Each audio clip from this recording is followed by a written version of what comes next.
The third book of Moses, called Leviticus. Now the Lord called to Moses and spoke to him from the tabernacle of meeting. Speak to the children of Israel, and say to them, when any one of you brings an offering to the Lord, you shall bring your offering of the livestock, of the herd, and of the flock. If his offering is a burnt sacrifice of the herd, let him offer a male without blemish. He shall offer it of his own free will at the door of the tabernacle of meeting before the Lord. Then he shall put his hand on the head of the burnt offering, and it will be accepted on his behalf to make atonement for him. He shall kill the bull before the Lord, and the priests, Aaron's sons, shall bring the blood and sprinkle the blood all around on the altar that is by the door of the tabernacle of meeting. And he shall skin the burnt offering and cut it into its pieces. The sons of Aaron the priest shall put fire on the altar and lay the wood in order on the fire. Then the priests, Aaron's sons, shall lay the parts, the head and the fat, in order on the wood that is on the fire upon the altar. But he shall wash its entrails and its legs with water. And the priest shall burn all on the altar as a burnt sacrifice, an offering made by fire, a sweet aroma to the Lord. If his offering is of the flocks, of the sheep, or of the goats, as a burnt sacrifice, he shall bring a male without blemish. He shall kill it on the north side of the altar before the Lord, and the priests, Aaron's sons, shall sprinkle its blood all around on the altar. And he shall cut it into its pieces, with its head and its fat. And the priest shall lay them in order on the wood that is on the fire upon the altar. But he shall wash the entrails and the legs with water. Then the priest shall bring it all and burn it on the altar. It is a burnt sacrifice, an offering made by fire, a sweet aroma to the Lord. And if the burnt sacrifice of his offering to the Lord is of birds, then he shall bring his offering of turtle doves or young pigeons. The priest shall bring it to the altar, wring off its head, and burn it on the altar. Its blood shall be drained out at the side of the altar. And he shall remove its crop with its feathers, and cast it beside the altar on the east side, into the place for ashes. Then he shall split it at its wings, but shall not divide it completely. And the priest shall burn it on the altar, on the wood that is on the fire. It is a burnt sacrifice, an offering made by fire, a sweet aroma to the Lord. When anyone offers a grain offering to the Lord, his offering shall be of fine flour, and he shall pour oil on it, and put frankincense on it. He shall bring it to Aaron's sons, the priests, one of whom shall take from it his handful of fine flour and oil with all the frankincense. And the priest shall burn it as a memorial on the altar, an offering made by fire, a sweet aroma to the Lord. The rest of the grain offering shall be Aaron's and his sons. It is most holy of the offerings to the Lord, made by fire. And if you bring as an offering a grain offering baked in the oven, it shall be unleavened cakes of fine flour mixed with oil, or unleavened wafers anointed with oil. But if your offering is a grain offering baked in a pan, it shall be of fine flour, unleavened, mixed with oil. You shall break it in pieces and pour oil on it. It is a grain offering. If your offering is a grain offering baked in a covered pan, it shall be made of fine flour with oil. You shall bring the grain offering that is made of these things to the Lord. And when it is presented to the priest, he shall bring it to the altar. Then the priest shall take from the grain offering a memorial portion and burn it on the altar. It is an offering made by fire, a sweet aroma to the Lord. And what is left of the grain offering shall be Aaron's and his sons. It is most holy of the offerings to the Lord made by fire. No grain offering which you bring to the Lord shall be made with leaven, for you shall burn no leaven nor any honey in any offering to the Lord made by fire. As for the offering of the firstfruits, you shall offer them to the Lord, but they shall not be burned on the altar for a sweet aroma. And every offering of your grain offering you shall season with salt. You shall not allow the salt of the covenant of your God to be lacking from your grain offering. With all your offerings you shall offer salt.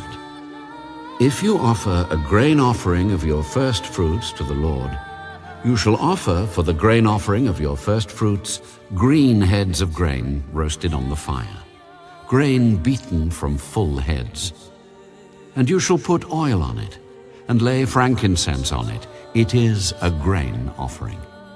Then the priest shall burn the memorial portion, part of its beaten grain and part of its oil with all the frankincense, as an offering made by fire to the Lord. When his offering is a sacrifice of a peace offering, if he offers it of the herd, whether male or female, he shall offer it without blemish before the Lord. And he shall lay his hand on the head of his offering, and kill it at the door of the tabernacle of meeting. And Aaron's sons, the priests, shall sprinkle the blood all around on the altar. Then he shall offer from the sacrifice of the peace offering an offering made by fire to the Lord. The fat that covers the entrails, and all the fat that is on the entrails, the 2 kidneys, and the fat that is on them by the flanks, and the fatty lobe attached to the liver above the kidneys, he shall remove. And Aaron's sons shall burn it on the altar upon the burnt sacrifice, which is on the wood that is on the fire, as an offering made by fire, a sweet aroma to the Lord. If his offering as a sacrifice of a peace offering to the Lord is of the flock, whether male or female, he shall offer it without blemish. If he offers a lamb as his offering, then he shall offer it before the Lord. And he shall lay his hand on the head of his offering, and kill it before the tabernacle of meeting. And Aaron's sons shall sprinkle its blood all around on the altar.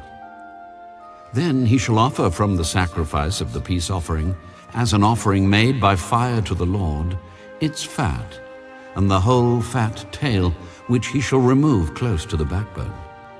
And the fat that covers the entrails, and all the fat that is on the entrails, the 2 kidneys, and the fat that is on them by the flanks, and the fatty lobe attached to the liver above the kidneys, he shall remove. And the priest shall burn them on the altar as food, an offering made by fire to the Lord.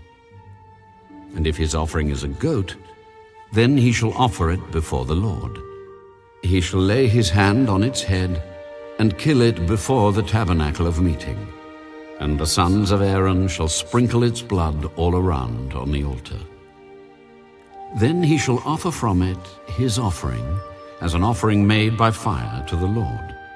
The fat that covers the entrails, and all the fat that is on the entrails, the 2 kidneys, and the fat that is on them by the flanks, and the fatty lobe attached to the liver above the kidneys, he shall remove. And the priest shall burn them on the altar as food, an offering made by fire for a sweet aroma. All the fat is the Lord's. This shall be a perpetual statute throughout your generations in all your dwellings. You shall eat neither fat nor blood. Now the Lord spoke to Moses, saying, Speak to the children of Israel, saying, If a person sins unintentionally against any of the commandments of the Lord in anything which ought not to be done, and does any of them, if the anointed priest sins, bringing guilt on the people, then let him offer to the Lord for his sin which he has sinned a young bull without blemish as a sin offering. he shall bring the bull to the door of the tabernacle of meeting before the Lord, lay his hand on the bull's head, and kill the bull before the Lord. Then the anointed priest shall take some of the bull's blood and bring it to the tabernacle of meeting. The priest shall dip his finger in the blood and sprinkle some of the blood 7 times before the Lord, in front of the veil of the sanctuary. And the priest shall put some of the blood on the horns of the altar of sweet incense before the Lord, which is in the tabernacle of meeting. And he shall pour the remaining blood of the bull at the base of the altar of the burnt offering, which is at the door of the tabernacle of meeting. He shall take from it all the fat of the bull as the sin offering, the fat that covers the entrails, and all the fat which is on the entrails, the 2 kidneys, and the fat that is on them by the flanks, and the fatty lobe attached to the liver above the kidneys, he shall remove, as it was taken from the bull of the sacrifice of the peace offering. And the priest shall burn them on the altar of the burnt offering. But the bull's hide and all its flesh, with its head and legs, its entrails and offal, the whole bull he shall carry outside the camp to a clean place, where the ashes are poured out, and burn it on wood with fire. Where the ashes are poured out, it shall be burned. Now, if the whole congregation of Israel sins unintentionally, and the thing is hidden from the eyes of the assembly, and they have done something against any of the commandments of the Lord in anything which should not be done, and are guilty, when the sin which they have committed becomes known, then the assembly shall offer a young bull for the sin, and bring it before the tabernacle of meeting. And the elders of the congregation shall lay their hands on the head of the bull before the Lord. Then the bull shall be killed before the Lord. The anointed priest shall bring some of the bull's blood to the tabernacle of meeting. Then the priest shall dip his finger in the blood and sprinkle it 7 times before the Lord, in front of the veil. And he shall put some of the blood on the horns of the altar which is before the Lord, which is in the tabernacle of meeting. And he shall pour the remaining blood at the base of the altar of burnt offering, which is at the door of the tabernacle of meeting. He shall take all the fat from it, and burn it on the altar. And he shall do with the bull as he did with the bull as a sin offering. Thus he shall do with it. So the priest shall make atonement for them, and it shall be forgiven them. Then he shall carry the bull outside the camp and burn it, as he burned the first bull. It is a sin offering for the assembly.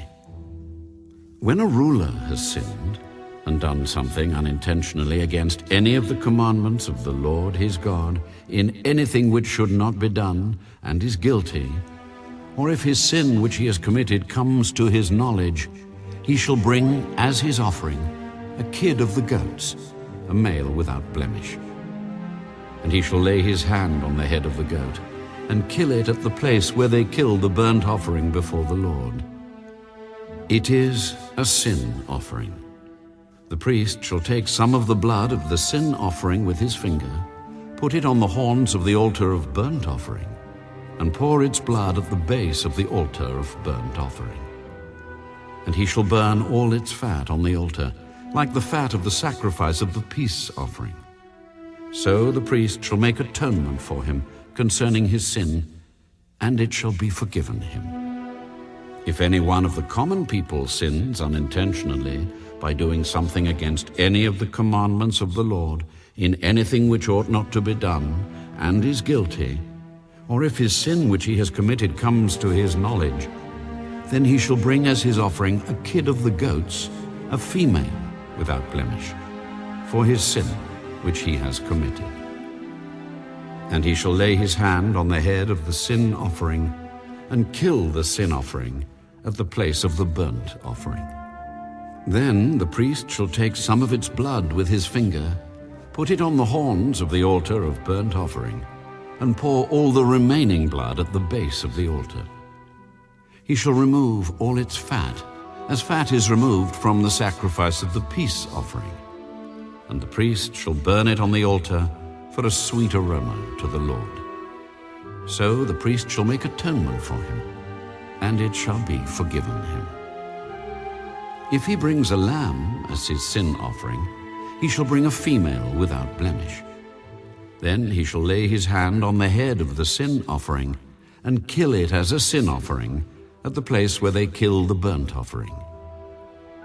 The priest shall take some of the blood of the sin offering with his finger, put it on the horns of the altar of burnt offering, and pour all the remaining blood at the base of the altar.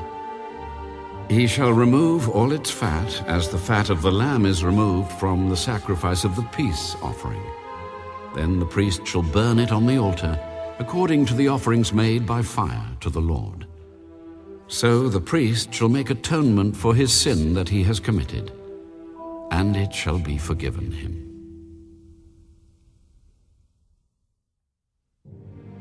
If a person sins in hearing the utterance of an oath and is a witness, whether he has seen or known of the matter, if he does not tell it, he bears guilt.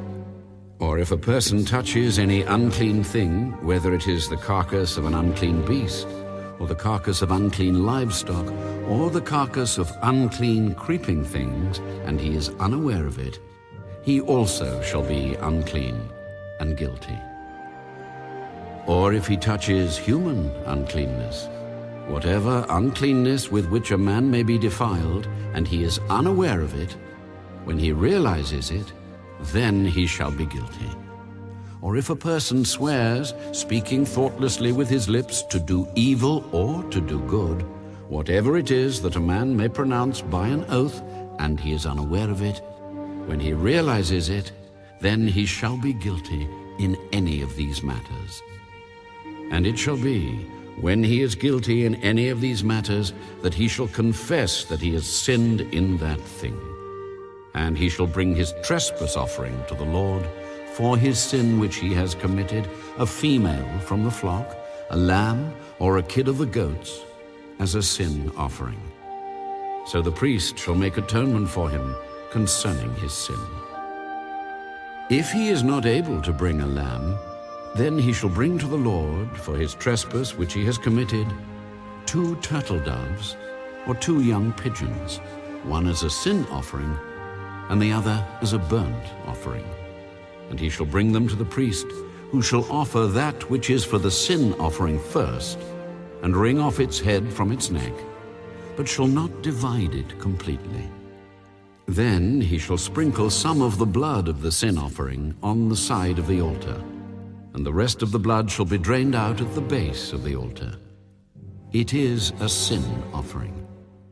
And he shall offer the second as a burnt offering, according to the prescribed manner. So the priest shall make atonement on his behalf for his sin which he has committed, and it shall be forgiven him.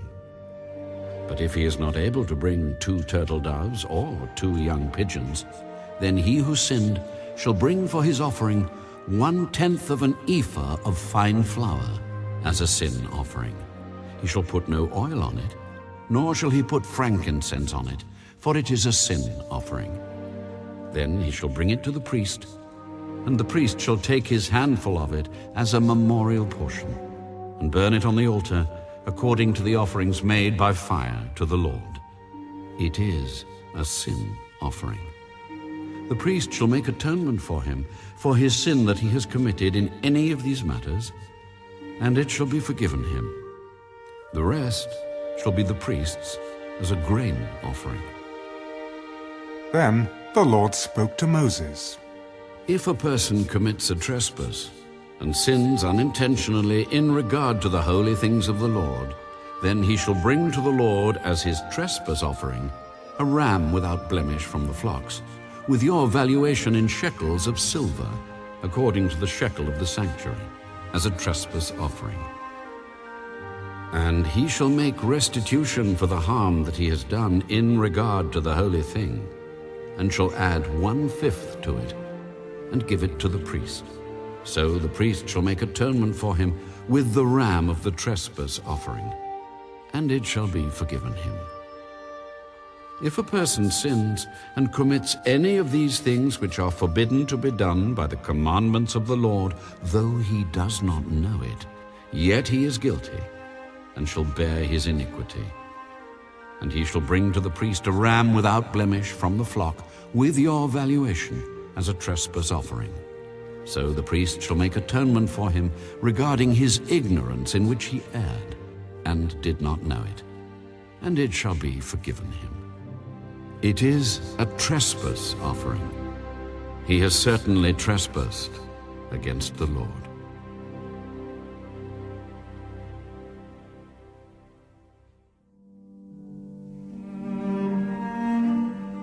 And the Lord spoke to Moses.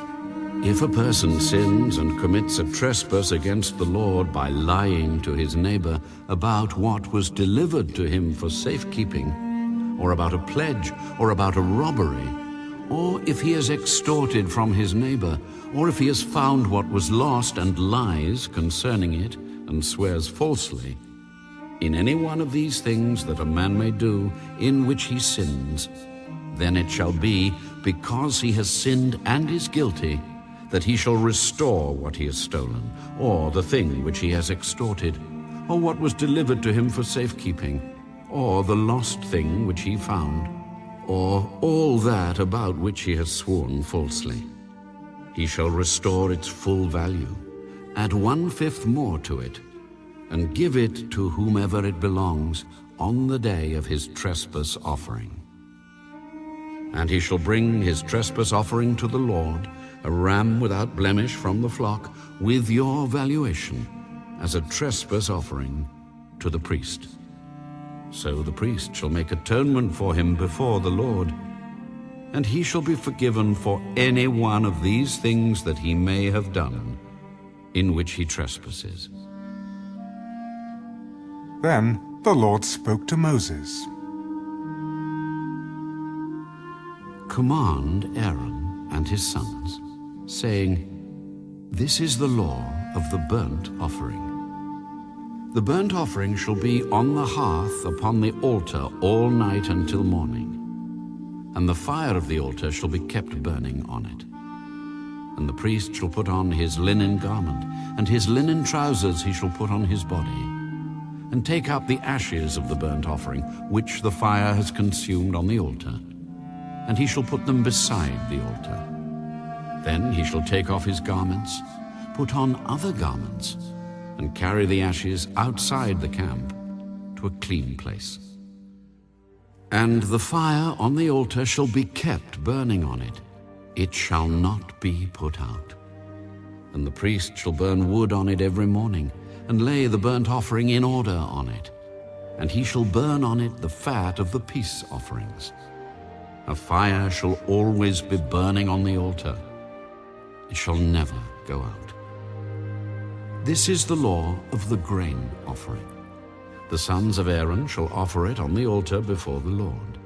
He shall take from it his handful of the fine flour of the grain offering, with its oil, and all the frankincense which is on the grain offering, and shall burn it on the altar for a sweet aroma, as a memorial to the Lord. And the remainder of it Aaron and his sons shall eat. With unleavened bread it shall be eaten in a holy place. In the court of the tabernacle of meeting they shall eat it. It shall not be baked with leaven. I have given it as their portion of my offerings made by fire. It is most holy, like the sin offering and the trespass offering. All the males among the children of Aaron may eat it. It shall be a statute forever in your generations concerning the offerings made by fire to the Lord. Everyone who touches them must be holy. And the Lord spoke to Moses. This is the offering of Aaron and his sons, which they shall offer to the Lord, beginning on the day when he is anointed. 1/10 of an ephah of flour as a daily grain offering, half of it in the morning, and half of it at night. It shall be made in a pan with oil. When it is mixed, you shall bring it in. The baked pieces of the grain offering you shall offer for a sweet aroma to the Lord. The priest from among his sons, who is anointed in his place, shall offer it. It is a statute forever to the Lord. It shall be wholly burned.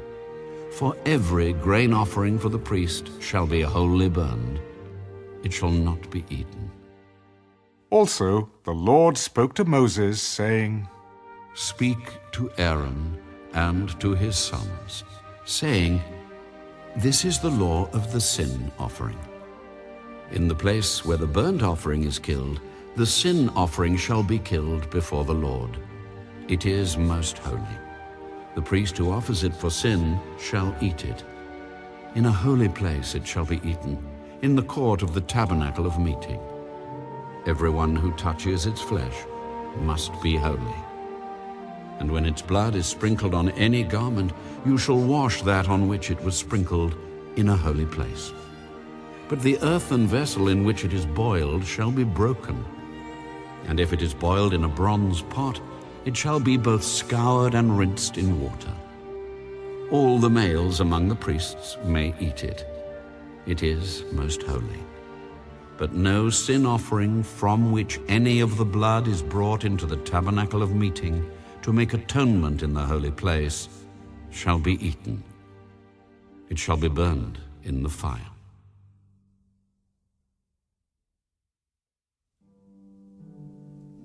Likewise, this is the law of the trespass offering. It is most holy. In the place where they kill the burnt offering, they shall kill the trespass offering, and its blood he shall sprinkle all around on the altar. And he shall offer from it all its fat, the fat tail and the fat that covers the entrails, the 2 kidneys and the fat that is on them by the flanks, and the fatty lobe attached to the liver above the kidneys, he shall remove. And the priest shall burn them on the altar as an offering made by fire to the Lord. It is a trespass offering. Every male among the priests may eat it. It shall be eaten in a holy place. It is most holy. The trespass offering is like the sin offering. There is one law for them both.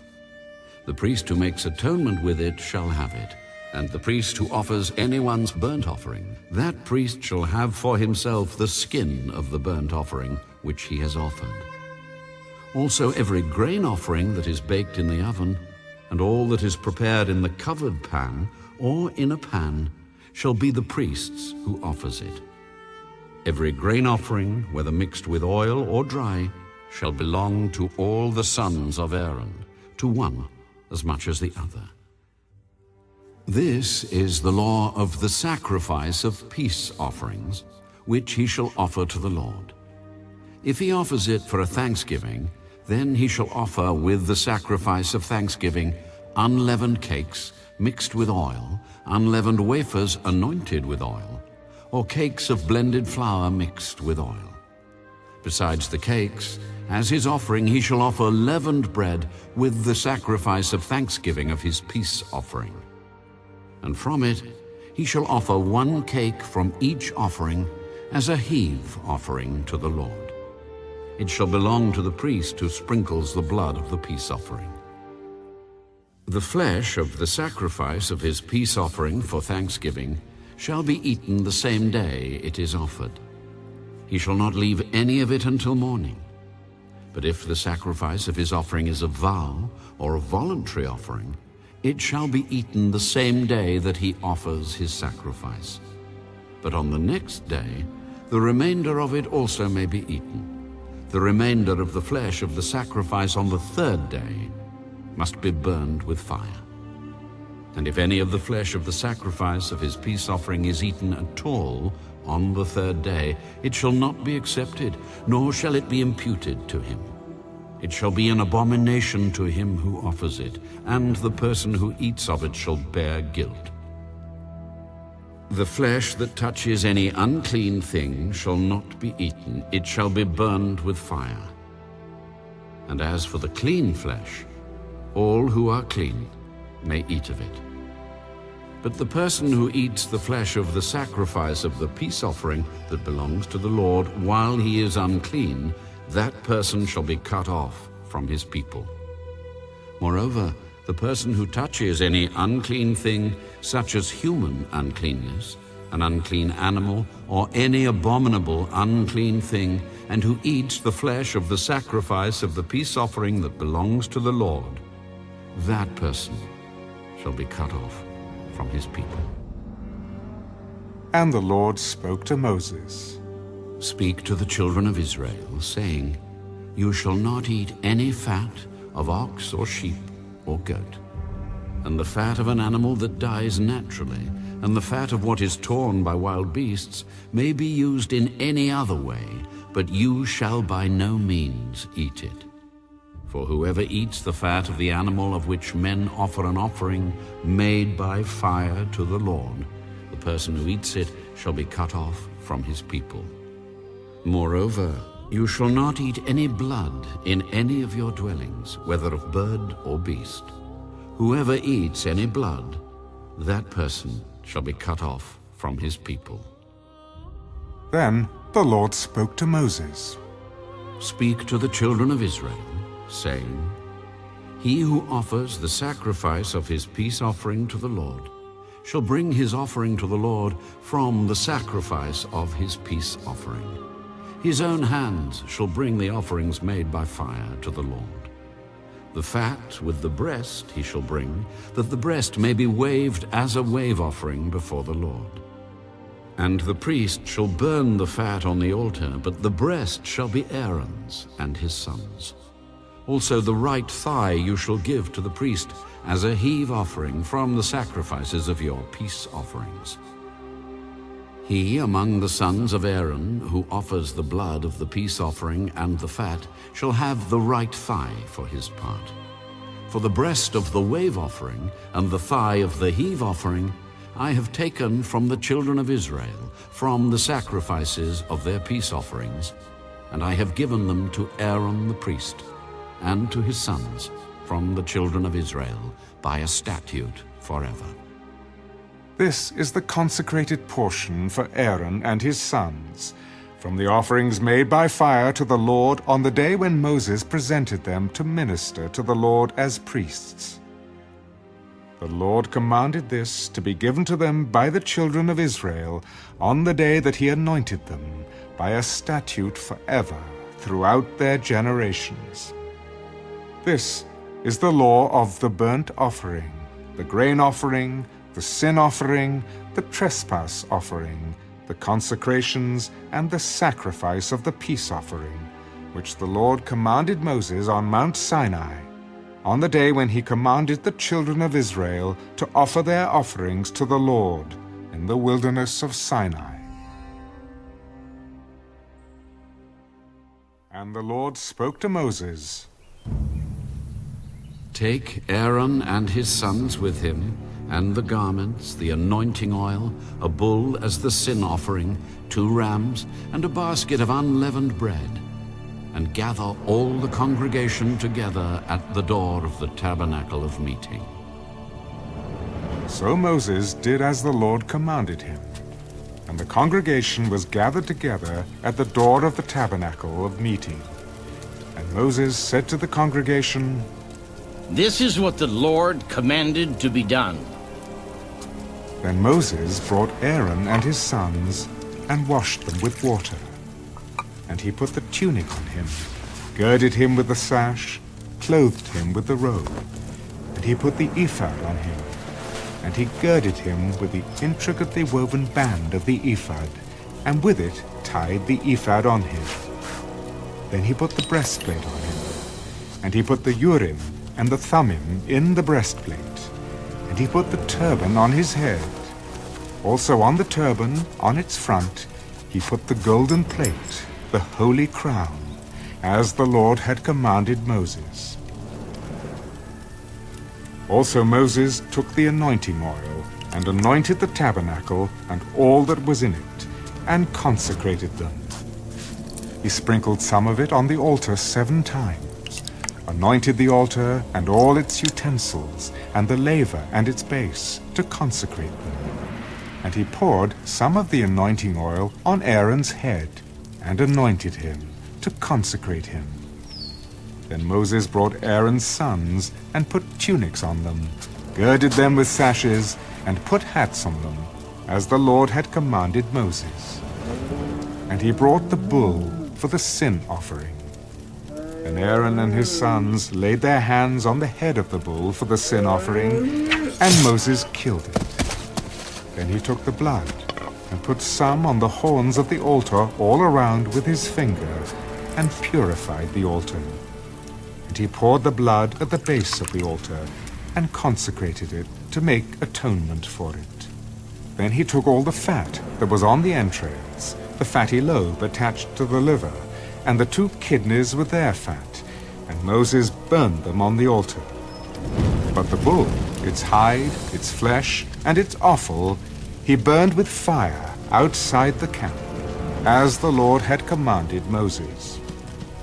Then he brought the ram as the burnt offering, and Aaron and his sons laid their hands on the head of the ram, and Moses killed it. Then he sprinkled the blood all around on the altar, and he cut the ram into pieces, and Moses burned the head, the pieces, and the fat. Then he washed the entrails and the legs in water. And Moses burned the whole ram on the altar. It was a burnt sacrifice for a sweet aroma, an offering made by fire to the Lord, as the Lord had commanded Moses. And he brought the second ram, the ram of consecration. Then Aaron and his sons laid their hands on the head of the ram, and Moses killed it. Also he took some of its blood and put it on the tip of Aaron's right ear, on the thumb of his right hand, and on the big toe of his right foot. Then he brought Aaron's sons, and Moses put some of the blood on the tips of their right ears, on the thumbs of their right hands, and on the big toes of their right feet. And Moses sprinkled the blood all around on the altar. Then he took the fat, and the fat tail, all the fat that was on the entrails, the fatty lobe attached to the liver, the 2 kidneys and their fat, and the right thigh. And from the basket of unleavened bread that was before the Lord, he took 1 unleavened cake, a cake of bread anointed with oil, and 1 wafer, and put them on the fat, and on the right thigh. And he put all these in Aaron's hands, and in his sons' hands, and waved them as a wave offering before the Lord. Then Moses took them from their hands, and burned them on the altar, on the burnt offering. They were consecration offerings for a sweet aroma. That was an offering made by fire to the Lord. And Moses took the breast and waved it as a wave offering before the Lord. It was Moses' part of the ram of consecration, as the Lord had commanded Moses. Then Moses took some of the anointing oil and some of the blood which was on the altar, and sprinkled it on Aaron, on his garments, on his sons, and on the garments of his sons with him. And he consecrated Aaron, his garments, his sons, and the garments of his sons with him. And Moses said to Aaron and his sons, Boil the flesh at the door of the tabernacle of meeting, and eat it there with the bread that is in the basket of consecration offerings, as I commanded, saying, Aaron and his sons shall eat it.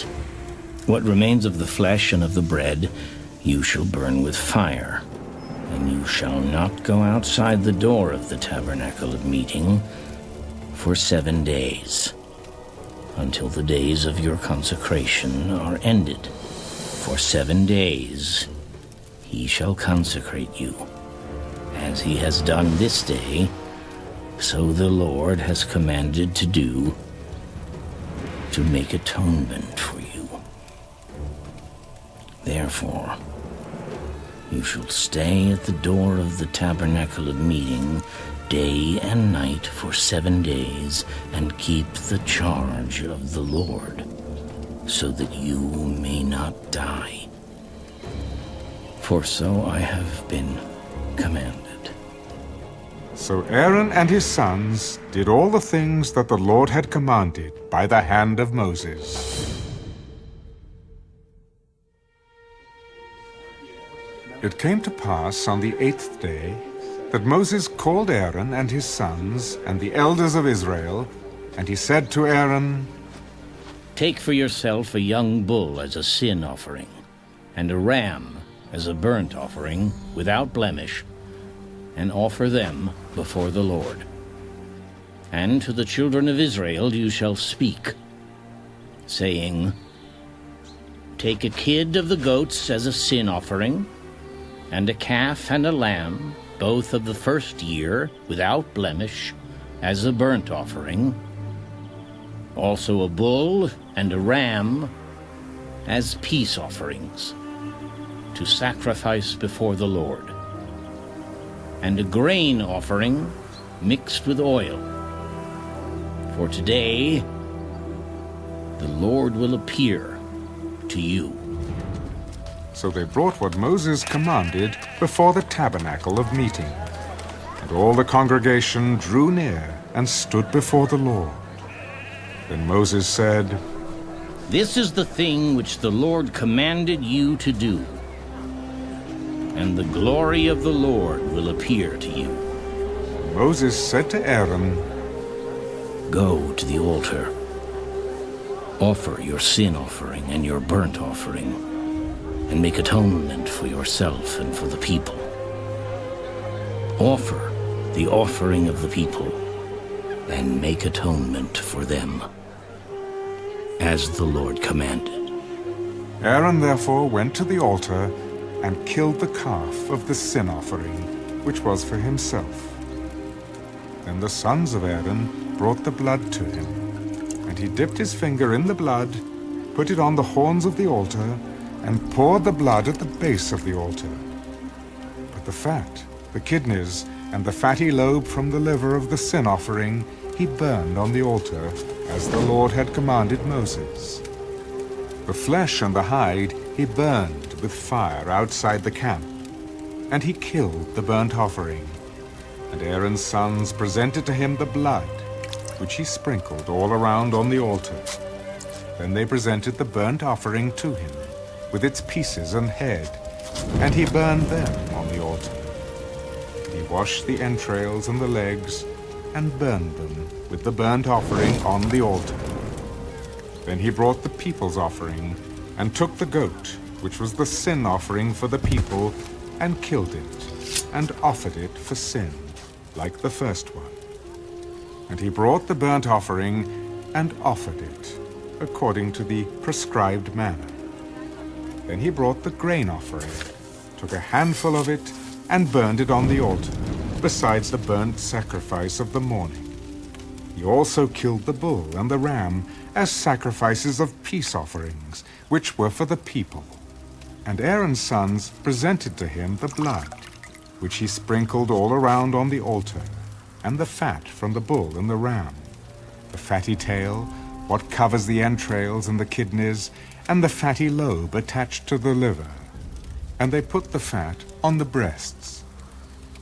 Then he burned the fat on the altar.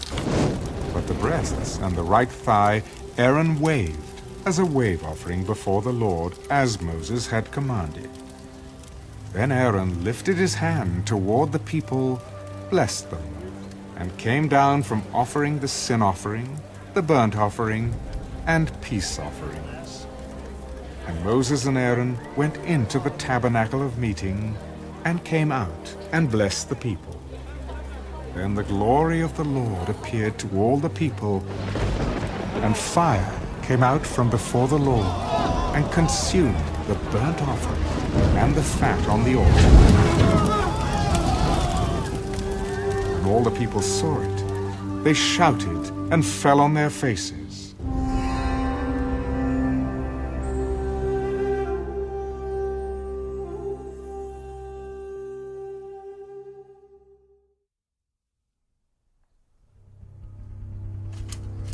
Then Nadab and Abihu, the sons of Aaron, each took his censer and put fire in it, put incense on it, and offered profane fire before the Lord, which he had not commanded them. So fire went out from the Lord and devoured them. And they died before the Lord. And Moses said to Aaron, This is what the Lord spoke, saying, By those who come near me I must be regarded as holy, and before all the people I must be glorified. So Aaron held his peace.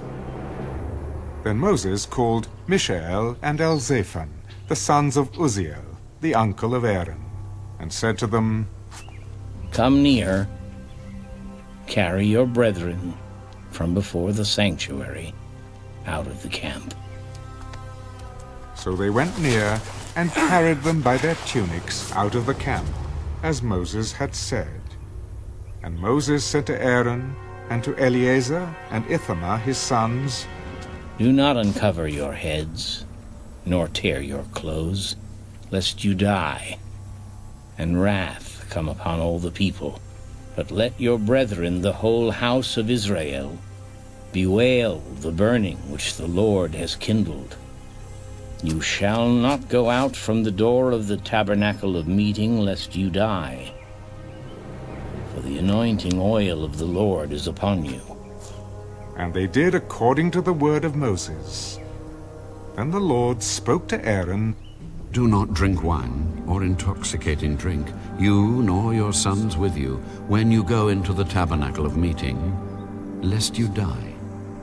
It shall be a statute forever throughout your generations, that you may distinguish between holy and unholy, and between unclean and clean, and that you may teach the children of Israel all the statutes which the Lord has spoken to them by the hand of Moses. And Moses spoke to Aaron and to Eleazar and Ithamar his sons who were left. Take the grain offering that remains of the offerings made by fire to the Lord, and eat it without leaven beside the altar, for it is most holy. You shall eat it in a holy place, because it is your due and your sons' due, of the sacrifices made by fire to the Lord, for so I have been commanded. The breast of the wave offering and the thigh of the heave offering you shall eat in a clean place, you, your sons, and your daughters with you. For they are your due, and your sons' due, which are given from the sacrifices of peace offerings of the children of Israel. The thigh of the heave offering and the breast of the wave offering they shall bring with the offerings of fat made by fire, to offer as a wave offering before the Lord. And it shall be yours and your sons with you by a statute forever, as the Lord has commanded. Then Moses made careful inquiry about the goat of the sin offering, and there it was, burned up. And he was angry with Eleazar and Ithamar, the sons of Aaron, who were left. Why have you not eaten the sin offering in a holy place, since it is most holy, and God has given it to you to bear the guilt of the congregation, to make atonement for them before the Lord? See, its blood was not brought inside the holy place. Indeed, you should have eaten it in a holy place, as I commanded. And Aaron said to Moses, Look, this day they have offered their sin offering and their burnt offering before the Lord. And such things have befallen me. If I had eaten the sin offering today, would it have been accepted in the sight of the Lord? So when Moses heard that, he was content.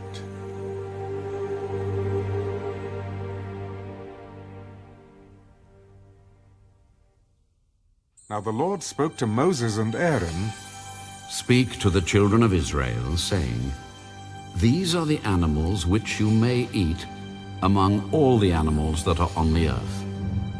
Among the animals, whatever divides the hoof, having cloven hooves and chewing the cud, that you may eat. Nevertheless, these you shall not eat among those that chew the cud, or those that have cloven hooves. The camel, because it chews the cud but does not have cloven hooves, is unclean to you. The rock hyrax, because it chews the cud but does not have cloven hooves, is unclean to you. The hare, because it chews the cud but does not have cloven hooves, is unclean to you. And the swine, though it divides the hoof, having cloven hooves, yet does not chew the cud, is unclean to you. Their flesh you shall not eat, and their carcasses you shall not touch. They are unclean to you. These you may eat of all that are in the water. Whatever in the water has fins and scales, whether in the seas or in the rivers, that you may eat. But all in the seas or in the rivers that do not have fins and scales, all that move in the water, or any living thing which is in the water, they are an abomination to you. They shall be an abomination to you. You shall not eat their flesh, but you shall regard their carcasses as an abomination. Whatever in the water does not have fins or scales, that shall be an abomination to you. And these you shall regard as an abomination among the birds. They shall not be eaten. They are an abomination. The eagle, the vulture, the buzzard, the kite, and the falcon after its kind. Every raven after its kind, the ostrich, the short-eared owl, the seagull, and the hawk after its kind, the little owl, the fisher owl, and the screech owl, the white owl, the jackdaw, and the carrion vulture. The stork, the heron after its kind, the hoopoe, and the bat. All flying insects that creep on all fours shall be an abomination to you. Yet these you may eat of every flying insect that creeps on all fours, those which have jointed legs above their feet with which to leap on the earth. These you may eat. The locust after its kind, the destroying locust after its kind, the cricket after its kind, and the grasshopper after its kind. But all other flying insects which have 4 feet shall be an abomination to you. By these you shall become unclean. Whoever touches the carcass of any of them shall be unclean until evening. Whoever carries part of the carcass of any of them shall wash his clothes and be unclean until evening.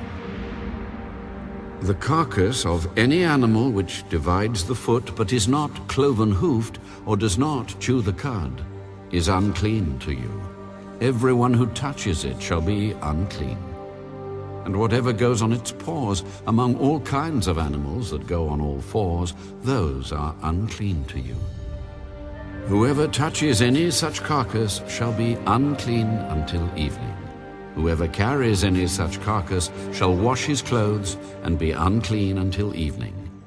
It is unclean to you.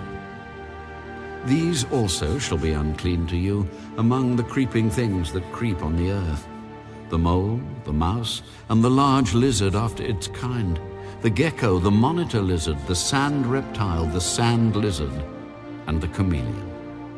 These are unclean to you among all that creep. Whoever touches them when they are dead shall be unclean until evening. Anything on which any of them falls when they are dead shall be unclean, whether it is any item of wood or clothing or skin or sack. Whatever item it is in which any work is done, it must be put in water, and it shall be unclean until evening. Then it shall be clean. Any earthen vessel into which any of them falls you shall break, and whatever is in it shall be unclean. In such a vessel any edible food upon which water falls becomes unclean, and any drink that may be drunk from it becomes unclean.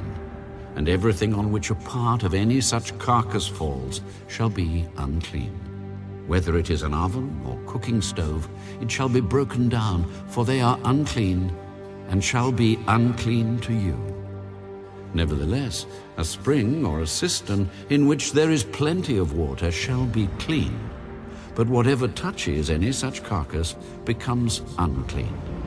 And if a part of any such carcass falls on any planting seed which is to be sown, it remains clean.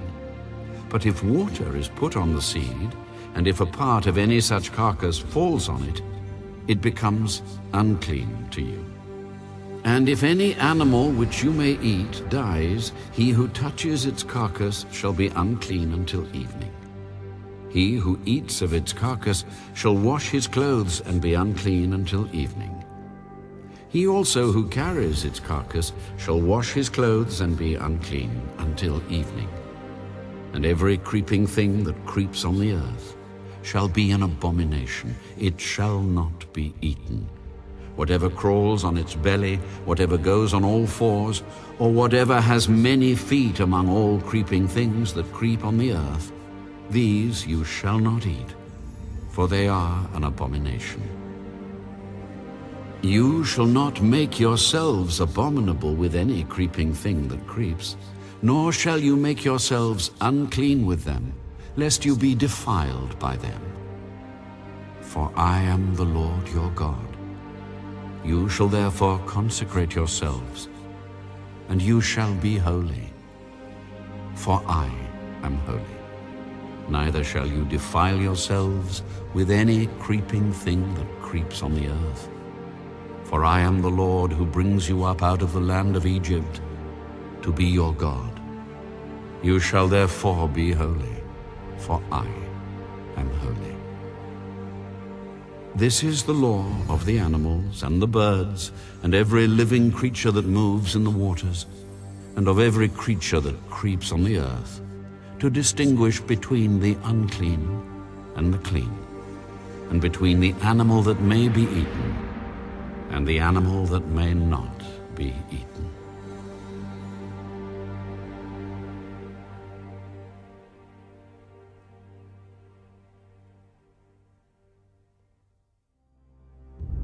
Then the Lord spoke to Moses. Speak to the children of Israel, saying, If a woman has conceived and borne a male child, then she shall be unclean 7 days.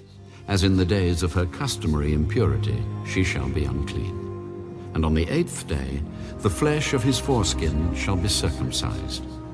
She shall then continue in the blood of her purification 33 days. She shall not touch any hallowed thing, nor come into the sanctuary until the days of her purification are fulfilled. But if she bears a female child, then she shall be unclean 2 weeks, as in her customary impurity, and she shall continue in the blood of her purification 66 days. When the days of her purification are fulfilled, whether for a son or a daughter, she shall bring to the priest a lamb of the first year as a burnt offering, and a young pigeon or a turtle dove as a sin offering to the door of the tabernacle of meeting. Then he shall offer it before the Lord and make atonement for her, and she shall be clean from the flow of her blood. This is the law for her who has borne a male or a female. And if she is not able to bring a lamb, then she may bring 2 turtle doves or 2 young pigeons, one as a burnt offering and the other as a sin offering. So the priest shall make atonement for her, and she will be clean.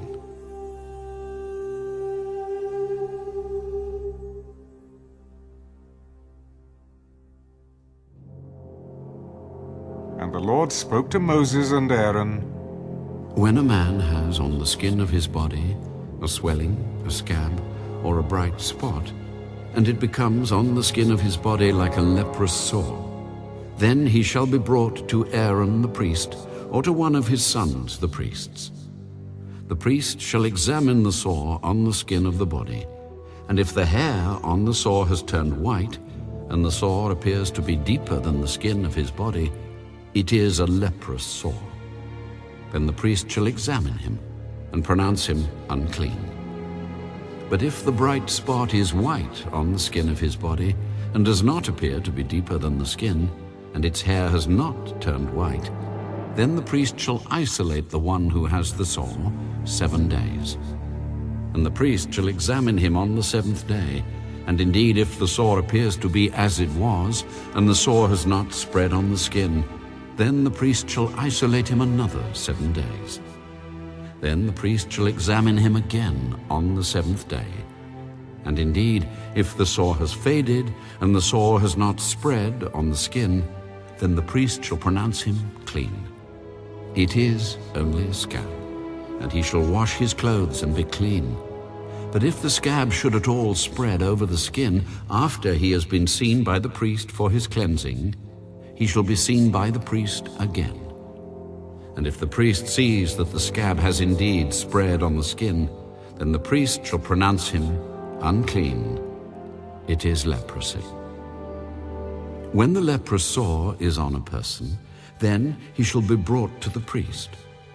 And the priest shall examine him, and indeed if the swelling on the skin is white, and it has turned the hair white, and there is a spot of raw flesh in the swelling, it is an old leprosy on the skin of his body. The priest shall pronounce him unclean, and shall not isolate him, for he is unclean. And if leprosy breaks out all over the skin, and the leprosy covers all the skin of the one who has the sore from his head to his foot, wherever the priest looks, then the priest shall consider. And indeed, if the leprosy has covered all his body, he shall pronounce him clean who has the sore. It has all turned white. He is clean. But when raw flesh appears on him, he shall be unclean. And the priest shall examine the raw flesh and pronounce him to be unclean. For the raw flesh is unclean. It is leprosy.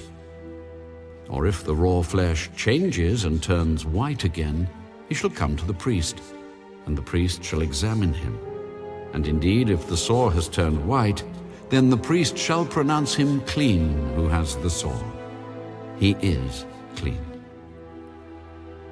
If the body develops a boil in the skin, and it is healed, and in the place of the boil there comes a white swelling, or a bright spot, reddish white, then it shall be shown to the priest. And if, when the priest sees it, it indeed appears deeper than the skin, and its hair has turned white, the priest shall pronounce him unclean. It is a leprous sore which has broken out of the boil. But if the priest examines it, and indeed there are no white hairs in it, and it is not deeper than the skin, but has faded, then the priest shall isolate him 7 days. And if it should at all spread over the skin, then the priest shall pronounce him unclean. It is a leprous sore. But if the bright spot stays in one place and has not spread, it is the scar of the boil, and the priest shall pronounce him clean. Or if the body receives a burn on its skin by fire, and the raw flesh of the burn becomes a bright spot, reddish white or white, then the priest shall examine it. And indeed, if the hair of the bright spot has turned white, and it appears deeper than the skin, it is leprosy broken out in the burn. Therefore the priest shall pronounce him unclean. It is a leprous sore. But if the priest examines it, and indeed there are no white hairs in the bright spot, and it is not deeper than the skin, but has faded, then the priest shall isolate him 7 days. And the priest shall examine him on the 7th day. If it has at all spread over the skin, then the priest shall pronounce him unclean. It is a leprous sore. But if the bright spot stays in one place, and has not spread on the skin, but has faded, it is a swelling from the burn. The priest shall pronounce him clean, for it is the scar from the burn. If a man or woman has a sore on the head or the beard, then the priest shall examine the sore. And indeed, if it appears deeper than the skin, and there is in it thin yellow hair, then the priest shall pronounce him unclean. It is a scaly leprosy of the head or beard. But if the priest examines the scaly sore, and indeed it does not appear deeper than the skin, and there is no black hair in it, then the priest shall isolate the one who has the scale 7 days. And on the 7th day the priest shall examine the sore.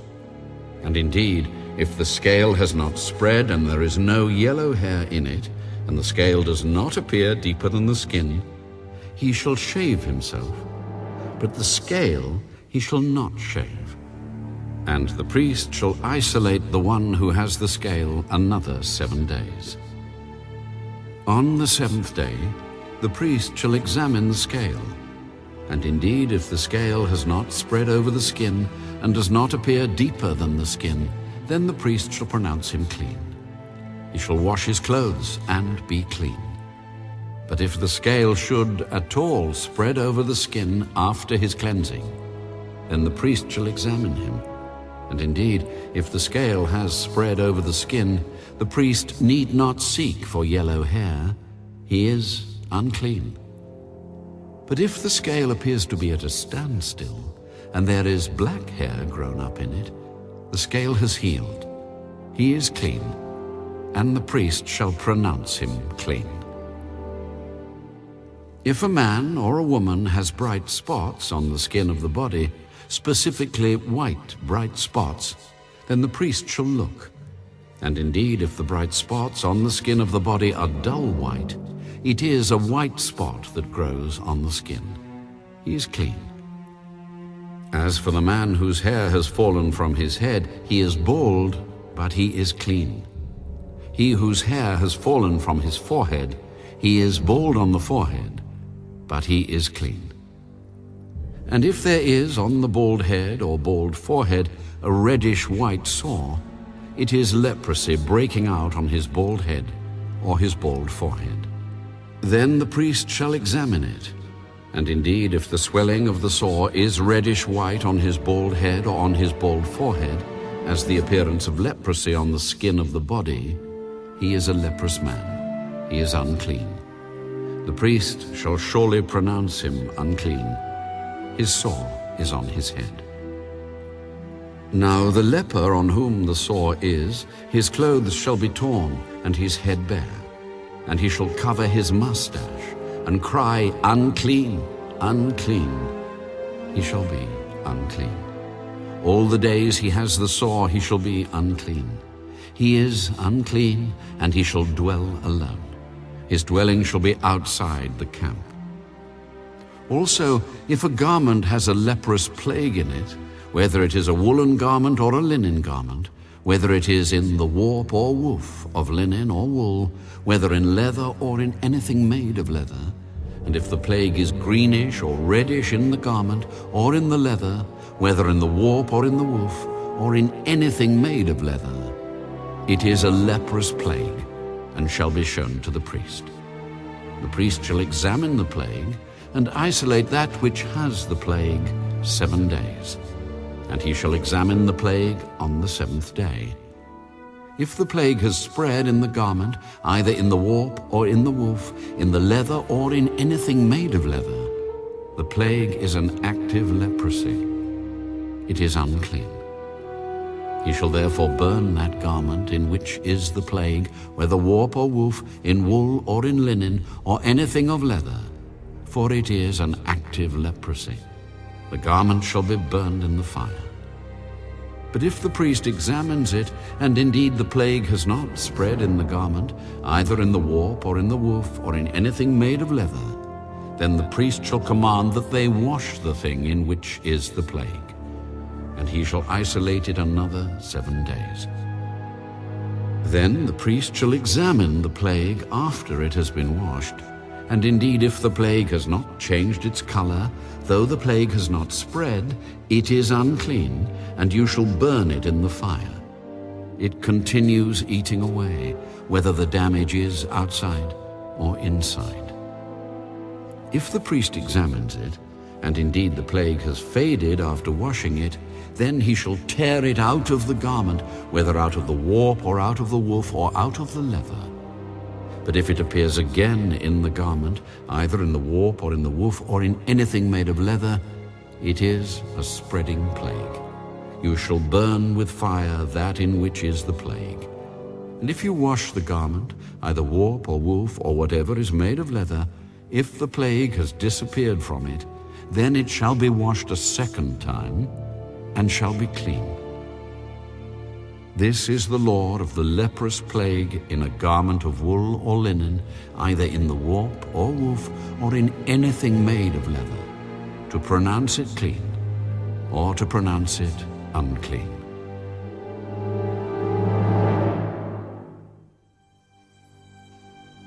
Then the Lord spoke to Moses. This shall be the law of the leper for the day of his cleansing. He shall be brought to the priest, and the priest shall go out of the camp, and the priest shall examine him. And indeed, if the leprosy is healed in the leper, then the priest shall command to take for him who is to be cleansed 2 living and clean birds, cedar wood, scarlet, and hyssop. And the priest shall command that one of the birds be killed in an earthen vessel over running water. As for the living bird, he shall take it, the cedar wood, and the scarlet, and the hyssop, and dip them and the living bird in the blood of the bird that was killed over the running water. And he shall sprinkle it 7 times on him who is to be cleansed from the leprosy, and shall pronounce him clean, and shall let the living bird loose in the open field. He who is to be cleansed shall wash his clothes, shave off all his hair, and wash himself in water that he may be clean. After that he shall come into the camp, and shall stay outside his tent 7 days. But on the 7th day he shall shave all the hair off his head, and his beard, and his eyebrows. All his hair he shall shave off. He shall wash his clothes, and wash his body in water, and he shall be clean. And on the 8th day he shall take 2 male lambs without blemish, 1 ewe lamb of the first year without blemish, 3/10 of an ephah of fine flour mixed with oil as a grain offering, and 1 log of oil. Then the priest who makes him clean shall present the man who is to be made clean and those things before the Lord at the door of the tabernacle of meeting. And the priest shall take 1 male lamb and offer it as a trespass offering and the log of oil, and wave them as a wave offering before the Lord. Then he shall kill the lamb in the place where he kills the sin offering and the burnt offering, in a holy place. For as the sin offering is the priest's, so is the trespass offering. It is most holy.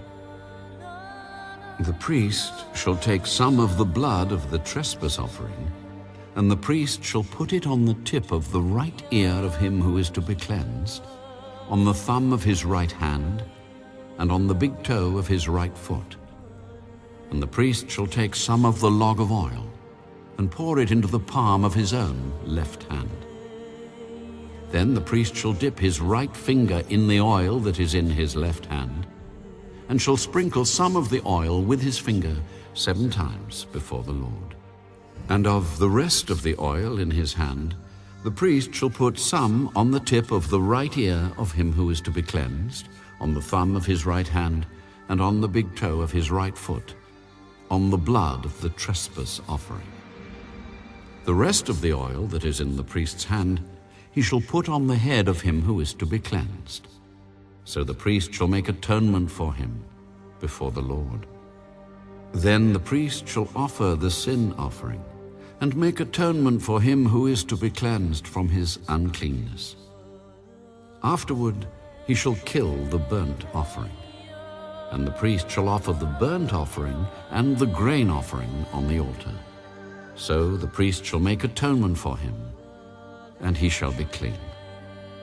But if he is poor and cannot afford it, then he shall take 1 male lamb as a trespass offering to be waved, to make atonement for him, 1/10 of an ephah of fine flour mixed with oil as a grain offering, a log of oil, and 2 turtle doves or 2 young pigeons, such as he is able to afford. One shall be a sin offering, and the other a burnt offering. He shall bring them to the priest on the 8th day for his cleansing, to the door of the tabernacle of meeting before the Lord. And the priest shall take the lamb of the trespass offering and the log of oil, and the priest shall wave them as a wave offering before the Lord. Then he shall kill the lamb of the trespass offering, and the priest shall take some of the blood of the trespass offering, and put it on the tip of the right ear of him who is to be cleansed, on the thumb of his right hand, and on the big toe of his right foot. And the priest shall pour some of the oil into the palm of his own left hand. Then the priest shall sprinkle with his right finger some of the oil that is in his left hand 7 times before the Lord. And the priest shall put some of the oil that is in his hand on the tip of the right ear of him who is to be cleansed, on the thumb of the right hand, and on the big toe of his right foot, on the place of the blood of the trespass offering. The rest of the oil that is in the priest's hand he shall put on the head of him who is to be cleansed, to make atonement for him before the Lord. And he shall offer one of the turtle doves or young pigeons, such as he can afford, such as he is able to afford, the one as a sin offering, and the other as a burnt offering, with the grain offering. So the priest shall make atonement for him who is to be cleansed before the Lord. This is the law for one who had a leprous sore, who cannot afford the usual cleansing. And the Lord spoke to Moses and Aaron, When you have come into the land of Canaan, which I give you as a possession, and I put the leprous plague in a house in the land of your possession, and he who owns the house comes and tells the priest, saying, It seems to me that there is some plague in the house, then the priest shall command that they empty the house before the priest goes into it to examine the plague, that all that is in the house may not be made unclean. And afterward the priest shall go in to examine the house. And he shall examine the plague. And indeed, if the plague is on the walls of the house with ingrained streaks, greenish or reddish, which appear to be deep in the wall, then the priest shall go out of the house to the door of the house, and shut up the house 7 days. And the priest shall come again on the 7th day and look. And indeed, if the plague has spread on the walls of the house, then the priest shall command that they take away the stones in which is the plague, and they shall cast them into an unclean place outside the city. And he shall cause the house to be scraped inside all around, and the dust that they scrape off they shall pour out in an unclean place outside the city. Then they shall take other stones and put them in the place of those stones, and he shall take other mortar and plaster the house. Now if the plague comes back and breaks out in the house, after he has taken away the stones, after he has scraped the house, and after it is plastered, then the priest shall come and look. And indeed, if the plague has spread in the house, it is an active leprosy in the house. It is unclean. And he shall break down the house, its stones, its timber, and all the plaster of the house, and he shall carry them outside the city to an unclean place. Moreover, he who goes into the house at all while it is shut up shall be unclean until evening. And he who lies down in the house shall wash his clothes, and he who eats in the house shall wash his clothes.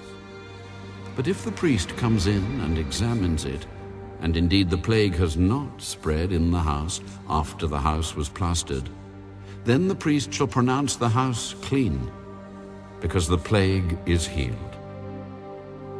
And he shall take to cleanse the house 2 birds, cedar wood, scarlet, and hyssop. Then he shall kill one of the birds in an earthen vessel over running water, and he shall take the cedar wood, the hyssop, the scarlet, and the living bird, and dip them in the blood of the slain bird and in the running water, and sprinkle the house 7 times. And he shall cleanse the house with the blood of the bird, and the running water, and the living bird, with the cedar wood, the hyssop, and the scarlet. Then he shall let the living bird loose outside the city in the open field, and make atonement for the house. and it shall be clean. This is the law for any leprous sore and scale, for the leprosy of a garment and of a house, for a swelling and a scab and a bright spot, to teach when it is unclean and when it is clean. This is the law of leprosy.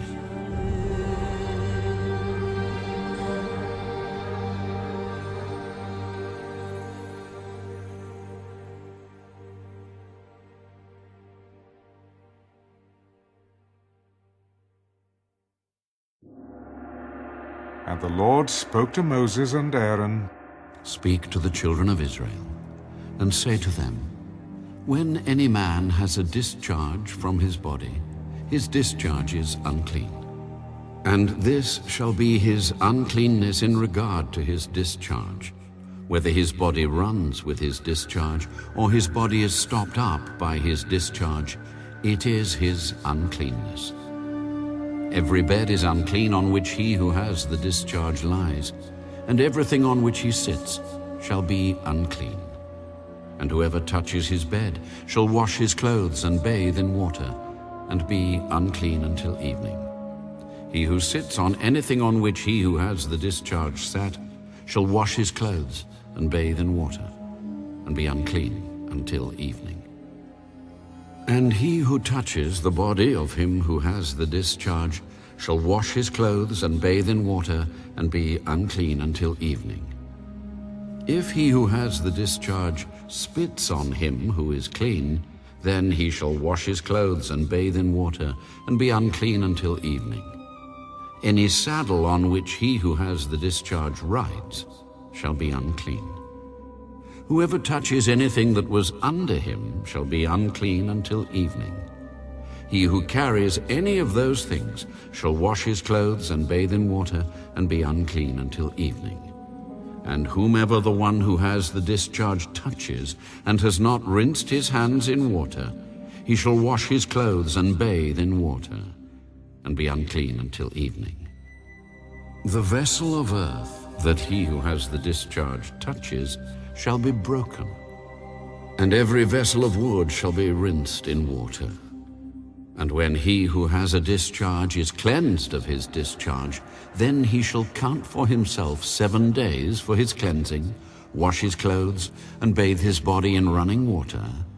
Then he shall be clean. On the 8th day he shall take for himself 2 turtle doves or 2 young pigeons, and come before the Lord to the door of the tabernacle of meeting, and give them to the priest. Then the priest shall offer them, the one as a sin offering, and the other as a burnt offering. So the priest shall make atonement for him before the Lord, because of his discharge.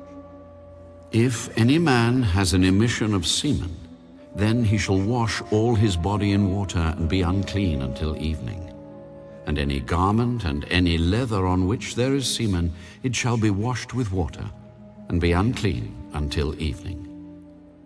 Also, when a woman lies with a man, and there is an emission of semen, they shall bathe in water, and be unclean until evening. If a woman has a discharge, and the discharge from her body is blood, she shall be set apart 7 days, and whoever touches her shall be unclean until evening. Everything that she lies on during her impurity shall be unclean. Also everything that she sits on shall be unclean. Whoever touches her bed shall wash his clothes and bathe in water, and be unclean until evening. And whoever touches anything she sat on shall wash his clothes and bathe in water, and be unclean until evening. If anything is on her bed, or on anything on which she sits when he touches it, he shall be unclean until evening. And if any man lies with her at all, so that her impurity is on him, he shall be unclean 7 days, and every bed on which he lies shall be unclean. If a woman has a discharge of blood for many days, other than at the time of her customary impurity, or if it runs beyond her usual time of impurity, all the days of her unclean discharge shall be as the days of her customary impurity. She shall be unclean. Every bed on which she lies all the days of her discharge shall be to her as the bed of her impurity. And whatever she sits on shall be unclean, as the uncleanness of her impurity. Whoever touches those things shall be unclean. He shall wash his clothes and bathe in water, and be unclean until evening. But if she is cleansed of her discharge, then she shall count for herself 7 days, and after that she shall be clean. And on the 8th day she shall take for herself 2 turtle doves or 2 young pigeons, and bring them to the priest to the door of the tabernacle of meeting. Then the priest shall offer the one as a sin offering and the other as a burnt offering. And the priest shall make atonement for her before the Lord for the discharge of her uncleanness. Thus you shall separate the children of Israel from their uncleanness, lest they die in their uncleanness when they defile my tabernacle that is among them. This is the law for one who has a discharge, and for him who emits semen and is unclean thereby, and for her who is indisposed because of her customary impurity, and for one who has a discharge, either man or woman, and for him who lies with her, who is unclean.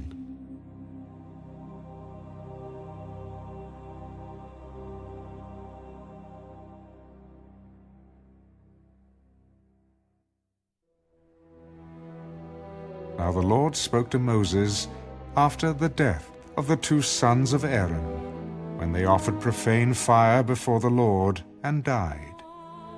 Tell Aaron your brother not to come at just any time into the holy place inside the veil, before the mercy seat which is on the ark, lest he die.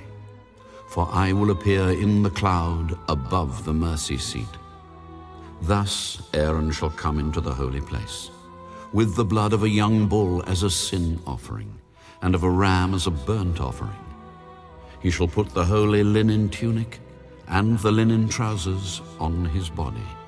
He shall be girded with a linen sash, and with the linen turban he shall be attired.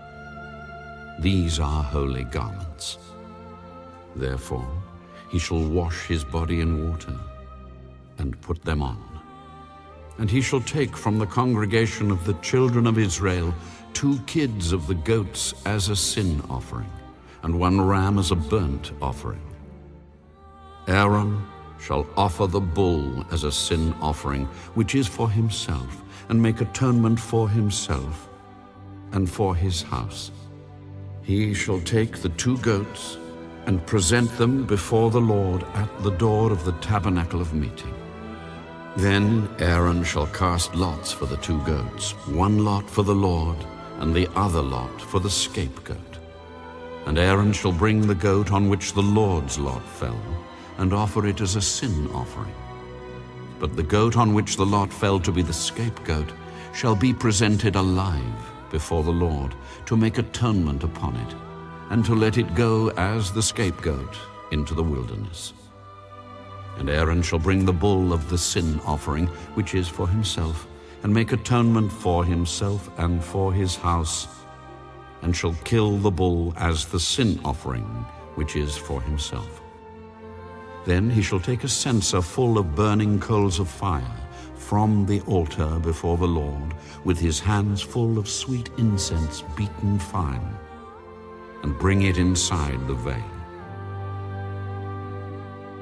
And he shall put the incense on the fire before the Lord, that the cloud of incense may cover the mercy seat that is on the testimony, lest he die. He shall take some of the blood of the bull and sprinkle it with his finger on the mercy seat on the east side. And before the mercy seat he shall sprinkle some of the blood with his finger 7 times. Then he shall kill the goat of the sin offering, which is for the people, bring its blood inside the veil, do with that blood as he did with the blood of the bull, and sprinkle it on the mercy seat and before the mercy seat. So he shall make atonement for the holy place, because of the uncleanness of the children of Israel, and because of their transgressions for all their sins. And so he shall do for the tabernacle of meeting, which remains among them in the midst of their uncleanness.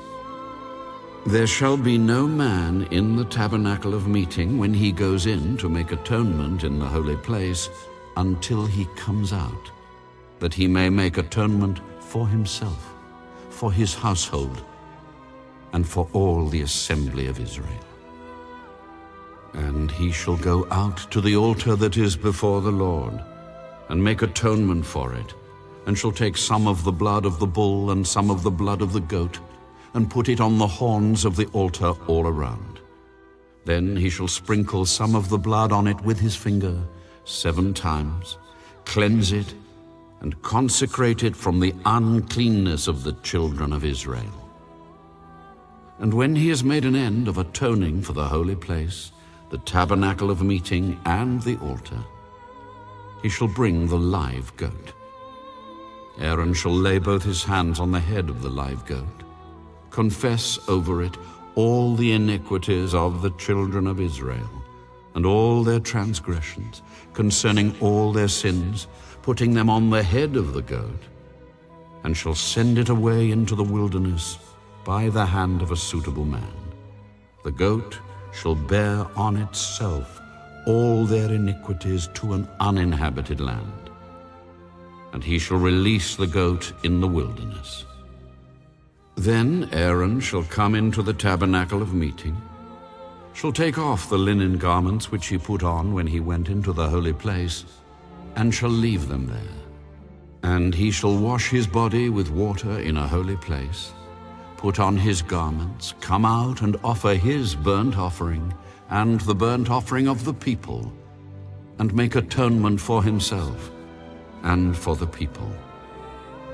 The fat of the sin offering he shall burn on the altar. And he who released the goat as the scapegoat shall wash his clothes and bathe his body in water, and afterward he may come into the camp. The bull for the sin offering and the goat for the sin offering, whose blood was brought in to make atonement in the holy place, shall be carried outside the camp. And they shall burn in the fire their skins, their flesh, and their offal. Then he who burns them shall wash his clothes and bathe his body in water, and afterward he may come into the camp. This shall be a statute forever for you. In the 7th month, on the 10th day of the month, you shall afflict your souls and do no work at all, whether a native of your own country or a stranger who dwells among you. For on that day the priest shall make atonement for you, to cleanse you, that you may be clean from all your sins before the Lord. It is a Sabbath of solemn rest for you, and you shall afflict your souls. It is a statute forever. And the priest who is anointed and consecrated to minister as priest in his father's place shall make atonement, and put on the linen clothes, the holy garments. Then he shall make atonement for the holy sanctuary. And he shall make atonement for the tabernacle of meeting and for the altar. And he shall make atonement for the priests and for all the people of the assembly. This shall be an everlasting statute for you, to make atonement for the children of Israel, for all their sins, once a year. And he did as the Lord commanded Moses.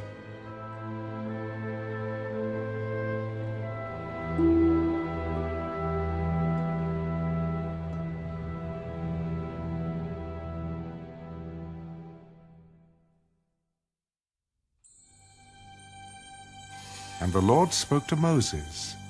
Speak to Aaron, to his sons, and to all the children of Israel, and say to them, This is the thing which the Lord has commanded, saying, Whatever man of the house of Israel who kills an ox or lamb or goat in the camp, or who kills it outside the camp, and does not bring it to the door of the tabernacle of meeting, to offer an offering to the Lord before the tabernacle of the Lord, the guilt of bloodshed shall be imputed to that man. He has shed blood, and that man shall be cut off from among his people, to the end that the children of Israel may bring their sacrifices, which they offer in the open field, that they may bring them to the Lord at the door of the tabernacle of meeting, to the priest, and offer them as peace offerings to the Lord. And the priest shall sprinkle the blood on the altar of the Lord at the door of the tabernacle of meeting, and burn the fat for a sweet aroma to the Lord. They shall no more offer their sacrifices to demons, after whom they have played the harlot. This shall be a statute forever for them, throughout their generations. Also you shall say to them, whatever man of the house of Israel, or of the strangers who dwell among you, who offers a burnt offering or sacrifice, and does not bring it to the door of the tabernacle of meeting to offer it to the Lord, that man shall be cut off from among his people. And whatever man of the house of Israel, or of the strangers who dwell among you, who eats any blood, I will set my face against that person who eats blood, and will cut him off from among his people. For the life of the flesh is in the blood, and I have given it to you upon the altar to make atonement for your souls. For it is the blood that makes atonement for the soul. Therefore I said to the children of Israel, no one among you shall eat blood, nor shall any stranger who dwells among you eat blood. Whatever man of the children of Israel, or of the strangers who dwell among you, who hunts and catches any animal or bird that may be eaten, he shall pour out its blood and cover it with dust, for it is the life of all flesh. Its blood sustains its life. Therefore I said to the children of Israel, you shall not eat the blood of any flesh, for the life of all flesh is its blood. Whoever eats it shall be cut off. And every person who eats what died naturally, or what was torn by beasts, whether he is a native of your own country or a stranger, he shall both wash his clothes and bathe in water, and be unclean until evening. Then he shall be clean. But if he does not wash them or bathe his body, then he shall bear his guilt.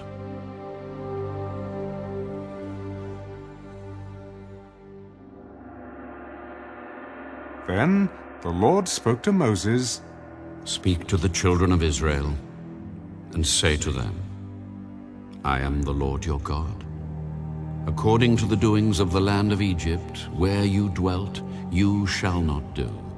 And according to the doings of the land of Canaan, where I am bringing you, you shall not do, nor shall you walk in their ordinances. You shall observe my judgments, and keep my ordinances to walk in them. I am the Lord your God. You shall therefore keep my statutes and my judgments, which if a man does, he shall live by them. I am the Lord.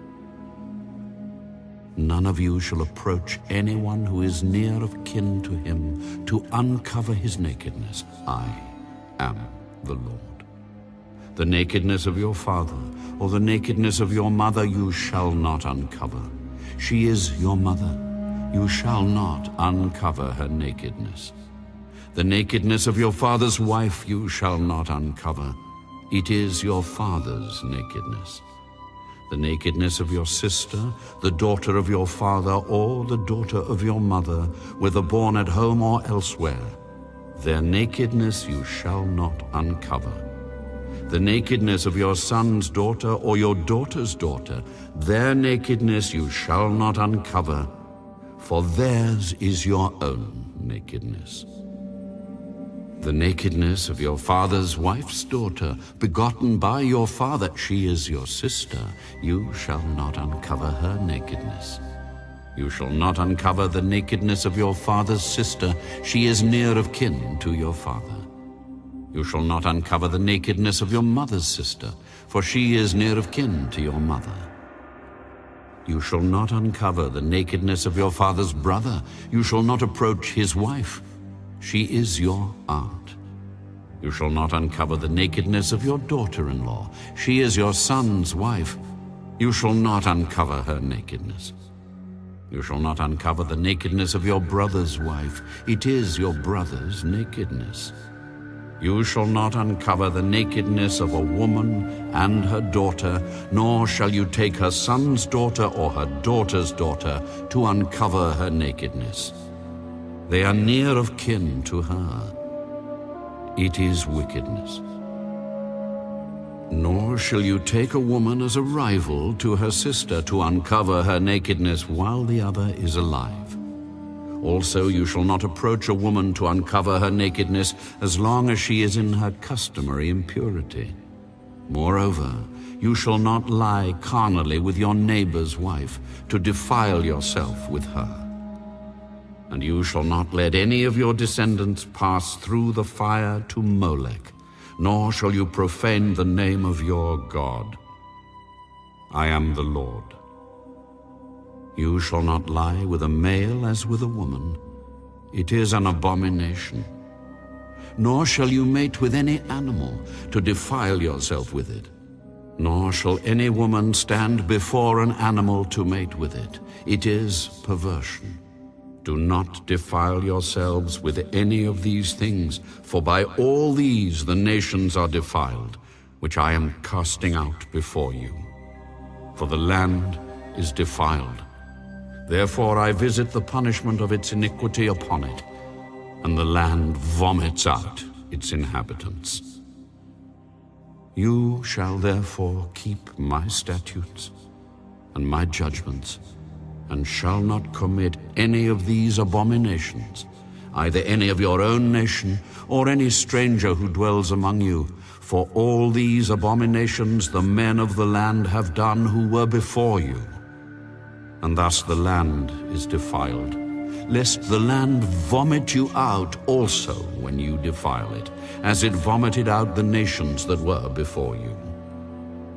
For whoever commits any of these abominations, the persons who commit them shall be cut off from among their people.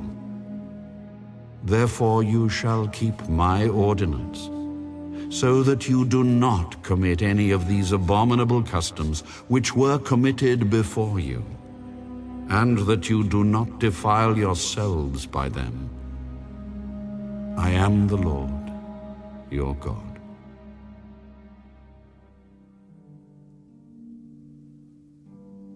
Speak to all the congregation of the children of Israel, and say to them, You shall be holy, for I, the Lord your God, am holy. Every one of you shall revere his mother and his father, and keep my Sabbaths. I am the Lord your God. Do not turn to idols, nor make for yourselves molded gods. I am the Lord your God. And if you offer a sacrifice of a peace offering to the Lord, you shall offer it of your own free will. It shall be eaten the same day you offer it, and on the next day. And if any remains until the third day, it shall be burned in the fire. And if it is eaten at all on the third day, it is an abomination. It shall not be accepted. Therefore everyone who eats it shall bear his iniquity, because he has profaned the hallowed offering of the Lord. And that person shall be cut off from his people. When you reap the harvest of your land, you shall not wholly reap the corners of your field, nor shall you gather the gleanings of your harvest. And you shall not glean your vineyard, nor shall you gather every grape of your vineyard. You shall leave them for the poor and the stranger. I am the Lord your God. You shall not steal, nor deal falsely, nor lie to one another. And you shall not swear by my name falsely, nor shall you profane the name of your God. I am the Lord. You shall not cheat your neighbor, nor rob him. The wages of him who is hired shall not remain with you all night until morning. You shall not curse the deaf, nor put a stumbling block before the blind, but shall fear your God. I am the Lord. You shall do no injustice in judgment. You shall not be partial to the poor, nor honor the person of the mighty. In righteousness you shall judge your neighbor. You shall not go about as a talebearer among your people, nor shall you take a stand against the life of your neighbor. I am the Lord. You shall not hate your brother in your heart. You shall surely rebuke your neighbor, and not bear sin because of him. You shall not take vengeance, nor bear any grudge against the children of your people, but you shall love your neighbor as yourself. I am the Lord. You shall keep my statutes. You shall not let your livestock breed with another kind. You shall not sow your field with mixed seed, nor shall a garment of mixed linen and wool come upon you. Whoever lies carnally with a woman who is betrothed to a man as a concubine, and who has not at all been redeemed nor given her freedom, for this there shall be scourging, but they shall not be put to death, because she was not free. And he shall bring his trespass offering to the Lord, to the door of the tabernacle of meeting, a ram as a trespass offering. The priest shall make atonement for him with the ram of the trespass offering before the Lord for his sin which he has committed. And the sin which he has committed shall be forgiven him. When you come into the land and have planted all kinds of trees for food, then you shall count their fruit as uncircumcised. 3 years it shall be as uncircumcised to you. It shall not be eaten. But in the 4th year all its fruit shall be holy, a praise to the Lord. And in the 5th year you may eat its fruit, that it may yield to you its increase. I am the Lord your God. You shall not eat anything with the blood, nor shall you practice divination or soothsaying. You shall not shave around the sides of your head, nor shall you disfigure the edges of your beard. You shall not make any cuttings in your flesh for the dead, nor tattoo any marks on you. I am the Lord. Do not prostitute your daughter, to cause her to be a harlot, lest the land fall into harlotry, and the land become full of wickedness. You shall keep my Sabbaths, and reverence my sanctuary. I am the Lord. Give no regard to mediums and familiar spirits. Do not seek after them to be defiled by them. I am the Lord your God. You shall rise before the gray-headed and honor the presence of an old man, and fear your God. I am the Lord. And if a stranger dwells with you in your land, you shall not mistreat him. The stranger who dwells among you shall be to you as one born among you, and you shall love him as yourself, for you were strangers in the land of Egypt. I am the Lord your God. You shall do no injustice in judgment, in measurement of length, weight, or volume. You shall have honest scales, honest weights, an honest ephah, and an honest hin. I am the Lord your God, who brought you out of the land of Egypt. Therefore you shall observe all my statutes and all my judgments, and perform them. I am the Lord.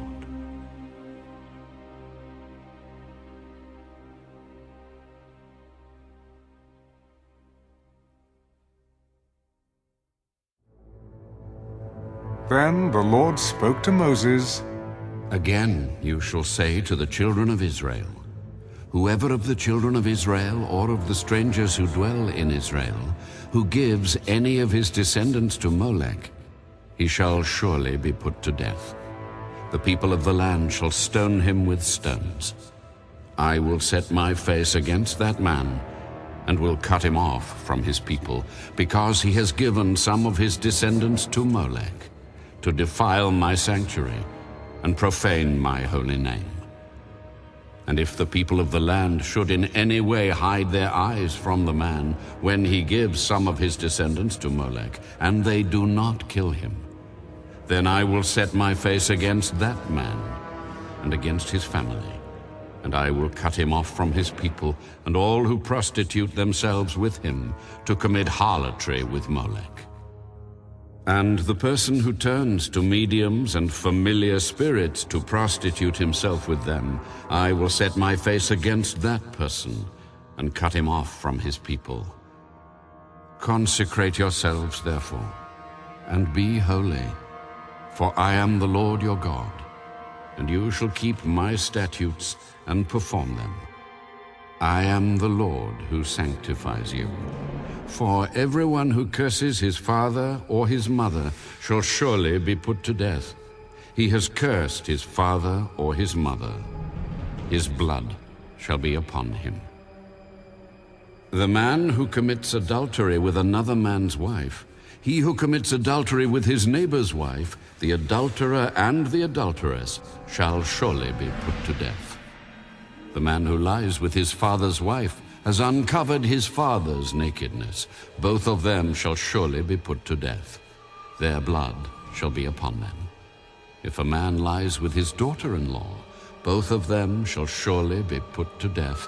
They have committed perversion. Their blood shall be upon them. If a man lies with a male as he lies with a woman, both of them have committed an abomination. They shall surely be put to death. Their blood shall be upon them. If a man marries a woman and her mother, it is wickedness. They shall be burned with fire, both he and they, that there may be no wickedness among you. If a man mates with an animal, he shall surely be put to death, and you shall kill the animal. If a woman approaches any animal and mates with it, you shall kill the woman and the animal. They shall surely be put to death. Their blood is upon them. If a man takes his sister, his father's daughter, or his mother's daughter, and sees her nakedness, and she sees his nakedness, it is a wicked thing, and they shall be cut off in the sight of their people. He has uncovered his sister's nakedness. He shall bear his guilt. If a man lies with a woman during her sickness and uncovers her nakedness, he has exposed her flow, and she has uncovered the flow of her blood. Both of them shall be cut off from their people. You shall not uncover the nakedness of your mother's sister, nor of your father's sister, for that would uncover his near of kin. They shall bear their guilt. If a man lies with his uncle's wife, he has uncovered his uncle's nakedness. They shall bear their sin. They shall die childless. If a man takes his brother's wife, it is an unclean thing. He has uncovered his brother's nakedness. They shall be childless. You shall therefore keep all my statutes and all my judgments, and perform them, that the land where I am bringing you to dwell may not vomit you out. And you shall not walk in the statutes of the nation which I am casting out before you, for they commit all these things, and therefore I abhor them. But I have said to you, you shall inherit their land, and I will give it to you to possess, a land flowing with milk and honey. I am the Lord your God, who has separated you from the peoples. You shall therefore distinguish between clean animals and unclean, between unclean birds and clean, and you shall not make yourselves abominable by beast or by bird, or by any kind of living thing that creeps on the ground, which I have separated from you as unclean. And you shall be holy to me, for I, the Lord, am holy, and have separated you from the peoples, that you should be mine. A man or a woman who is a medium, or who has familiar spirits, shall surely be put to death. They shall stone them with stones. Their blood shall be upon them.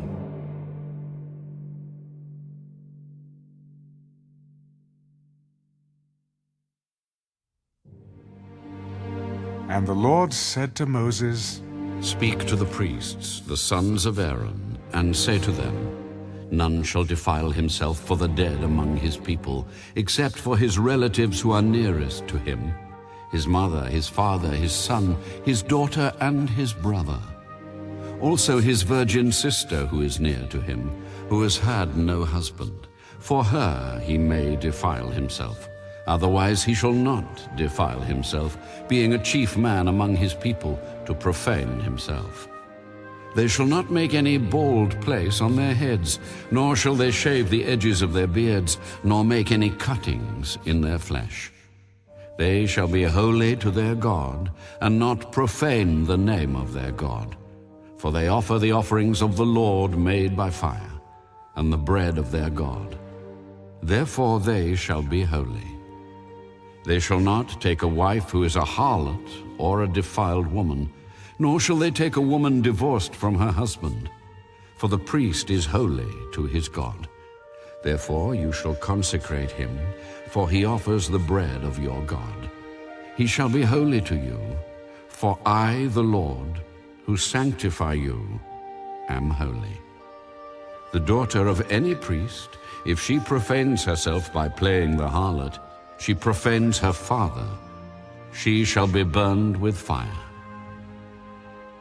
He who is the high priest among his brethren, on whose head the anointing oil was poured, and who is consecrated to wear the garments, shall not uncover his head nor tear his clothes. Nor shall he go near any dead body, nor defile himself for his father or his mother.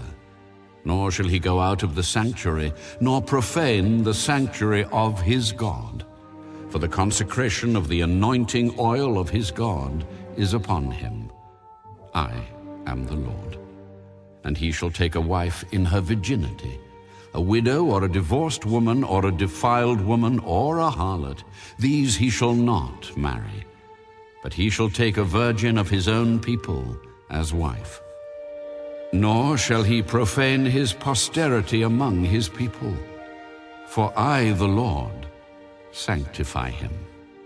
And the Lord spoke to Moses, Speak to Aaron, saying, No man of your descendants in succeeding generations who has any defect may approach to offer the bread of his God.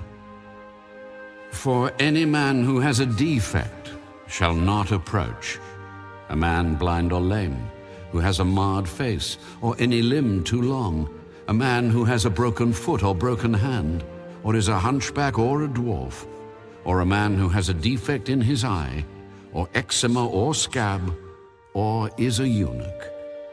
No man of the descendants of Aaron the priest who has a defect shall come near to offer the offerings made by fire to the Lord.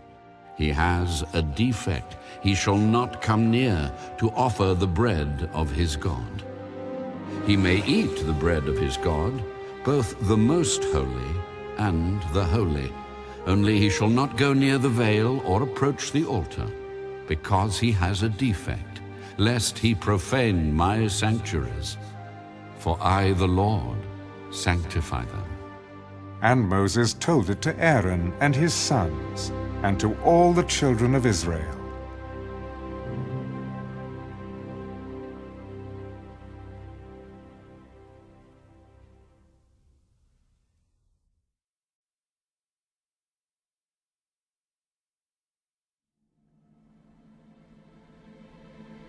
Then the Lord spoke to Moses, Speak to Aaron and his sons, that they separate themselves from the holy things of the children of Israel, and that they do not profane my holy name by what they dedicate to me. I am the Lord. Say to them, Whoever of all your descendants throughout your generations who goes near the holy things which the children of Israel dedicate to the Lord while he has uncleanness upon him, that person shall be cut off from my presence. I am the Lord. Whatever man of the descendants of Aaron who is a leper or has a discharge shall not eat the holy offerings until he is clean. And whoever touches anything made unclean by a corpse, or a man who has had an emission of semen, or whoever touches any creeping thing by which he would be made unclean, or any person by whom he would become unclean, whatever his uncleanness may be, the person who has touched any such thing shall be unclean until evening, and shall not eat the holy offerings unless he washes his body with water. And when the sun goes down, he shall be clean, and afterward he may eat the holy offerings, because it is his food. Whatever dies naturally or is torn by beasts he shall not eat, to defile himself with it. I am the Lord. They shall therefore keep my ordinance, lest they bear sin for it and die thereby if they profane it. I, the Lord, sanctify them. No outsider shall eat the holy offering. One who dwells with the priest or a hired servant shall not eat the holy thing. But if the priest buys a person with his money, he may eat it. And one who is born in his house may eat his food. If the priest's daughter is married to an outsider, she may not eat of the holy offerings. But if the priest's daughter is a widow or divorced and has no child, and has returned to her father's house as in her youth, she may eat her father's food. But no outsider shall eat it. And if a man eats the holy offering unintentionally, then he shall restore a holy offering to the priest, and add 1/5 to it. They shall not profane the holy offerings of the children of Israel, which they offer to the Lord, or allow them to bear the guilt of trespass when they eat their holy offerings. For I, the Lord, sanctify them. And the Lord spoke to Moses, Speak to Aaron and his sons and to all the children of Israel, and say to them, Whatever man of the house of Israel or of the strangers in Israel who offers his sacrifice for any of his vows or for any of his free will offerings, which they offer to the Lord as a burnt offering, you shall offer of your own free will a male without blemish from the cattle, from the sheep, or from the goats. Whatever has a defect you shall not offer, for it shall not be acceptable on your behalf. And whoever offers a sacrifice of a peace offering to the Lord to fulfill his vow, or a free will offering from the cattle or the sheep, it must be perfect to be accepted. There shall be no defect in it. Those that are blind or broken or maimed, or have an ulcer or eczema or scabs, you shall not offer to the Lord, nor make an offering by fire of them on the altar to the Lord. Either a bull or a lamb that has any limb too long or too short, you may offer as a free will offering. But for a vow it shall not be accepted. You shall not offer to the Lord what is bruised or crushed or torn or cut. Nor shall you make any offering of them in your land. Nor from a foreigner's hand shall you offer any of these as the bread of your God, because their corruption is in them, and defects are in them. They shall not be accepted on your behalf. And the Lord spoke to Moses. When a bull or a sheep or a goat is born, it shall be 7 days with its mother, and from the 8th day and thereafter it shall be accepted as an offering made by fire to the Lord. Whether it is a cow or ewe, do not kill both her and her young on the same day. And when you offer a sacrifice of thanksgiving to the Lord, offer it of your own free will. On the same day it shall be eaten. You shall leave none of it until morning. I am the Lord. Therefore you shall keep my commandments and perform them. I am the Lord. You shall not profane my holy name, but I will be hallowed among the children of Israel. I am the Lord who sanctifies you, who brought you out of the land of Egypt, to be your God. I am the Lord.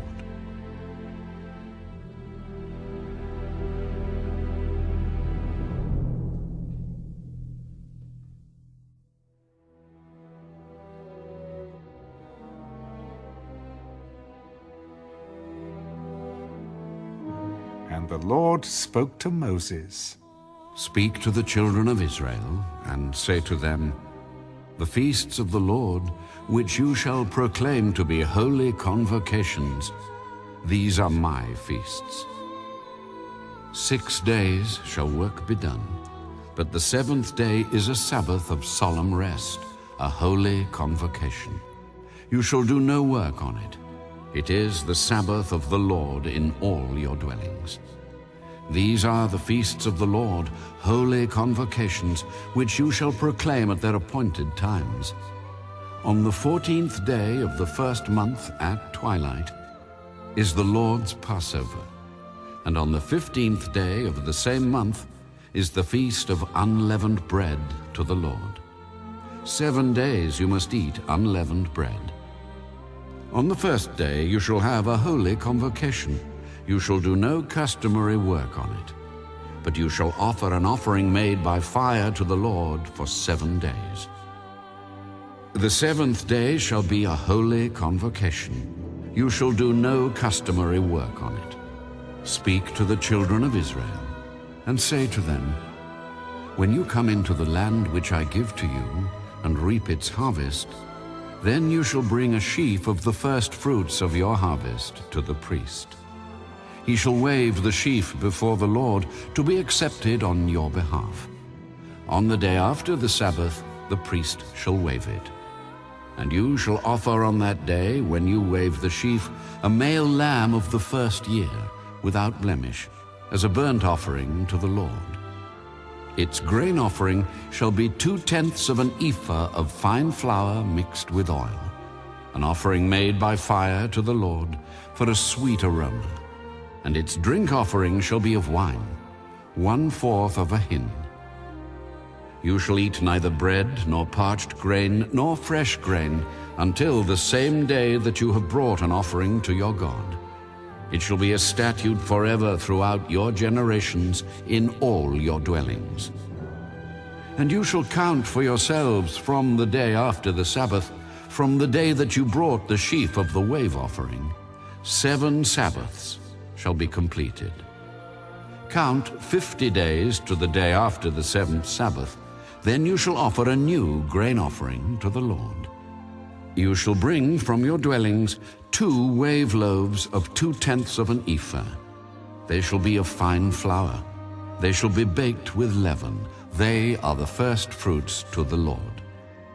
And you shall offer with the bread 7 lambs of the 1st year, without blemish, 1 young bull and 2 rams.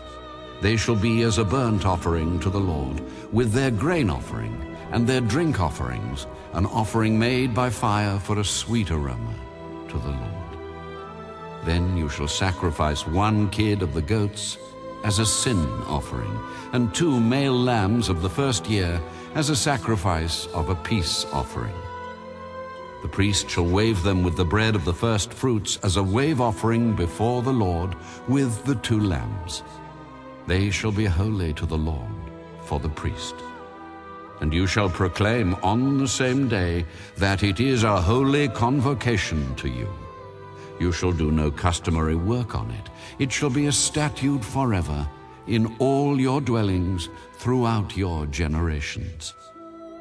When you reap the harvest of your land, you shall not wholly reap the corners of your field when you reap, nor shall you gather any gleaning from your harvest. You shall leave them for the poor and for the stranger. I am the Lord your God. Then the Lord spoke to Moses. Speak to the children of Israel, saying, In the 7th month, on the 1st day of the month, you shall have a Sabbath rest, a memorial of blowing of trumpets, a holy convocation. You shall do no customary work on it, and you shall offer an offering made by fire to the Lord. Also the 10th day of this 7th month shall be the Day of Atonement. It shall be a holy convocation for you. You shall afflict your souls and offer an offering made by fire to the Lord. And you shall do no work on that same day, for it is the Day of Atonement, to make atonement for you before the Lord your God. For any person who is not afflicted in soul on that same day shall be cut off from his people. And any person who does any work on that same day, that person I will destroy from among his people. You shall do no manner of work. It shall be a statute forever throughout your generations in all your dwellings. It shall be to you a Sabbath of solemn rest, and you shall afflict your souls. On the 9th day of the month at evening, from evening to evening, you shall celebrate your Sabbath. Then the Lord spoke to Moses, Speak to the children of Israel, saying, The 15th day of this 7th month shall be the Feast of Tabernacles for 7 days to the Lord. On the first day there shall be a holy convocation. You shall do no customary work on it. For 7 days you shall offer an offering made by fire to the Lord. On the 8th day you shall have a holy convocation, and you shall offer an offering made by fire to the Lord. It is a sacred assembly, and you shall do no customary work on it. These are the feasts of the Lord, which you shall proclaim to be holy convocations, to offer an offering made by fire to the Lord, a burnt offering and a grain offering, a sacrifice and drink offerings, everything on its day. Besides the Sabbaths of the Lord, besides your gifts, besides all your vows, and besides all your free will offerings, which you give to the Lord. Also, on the 15th day of the 7th month, when you have gathered in the fruit of the land, you shall keep the feast of the Lord for 7 days. On the first day there shall be a Sabbath rest, and on the 8th day a Sabbath rest. And you shall take for yourselves on the first day the fruit of beautiful trees, branches of palm trees, the boughs of leafy trees, and willows of the brook. And you shall rejoice before the Lord your God for 7 days. You shall keep it as a feast to the Lord for 7 days in the year. It shall be a statute forever in your generations. You shall celebrate it in the 7th month. You shall dwell in booths for 7 days. All who are native Israelites shall dwell in booths, that your generations may know that I made the children of Israel dwell in booths when I brought them out of the land of Egypt. I am the Lord your God.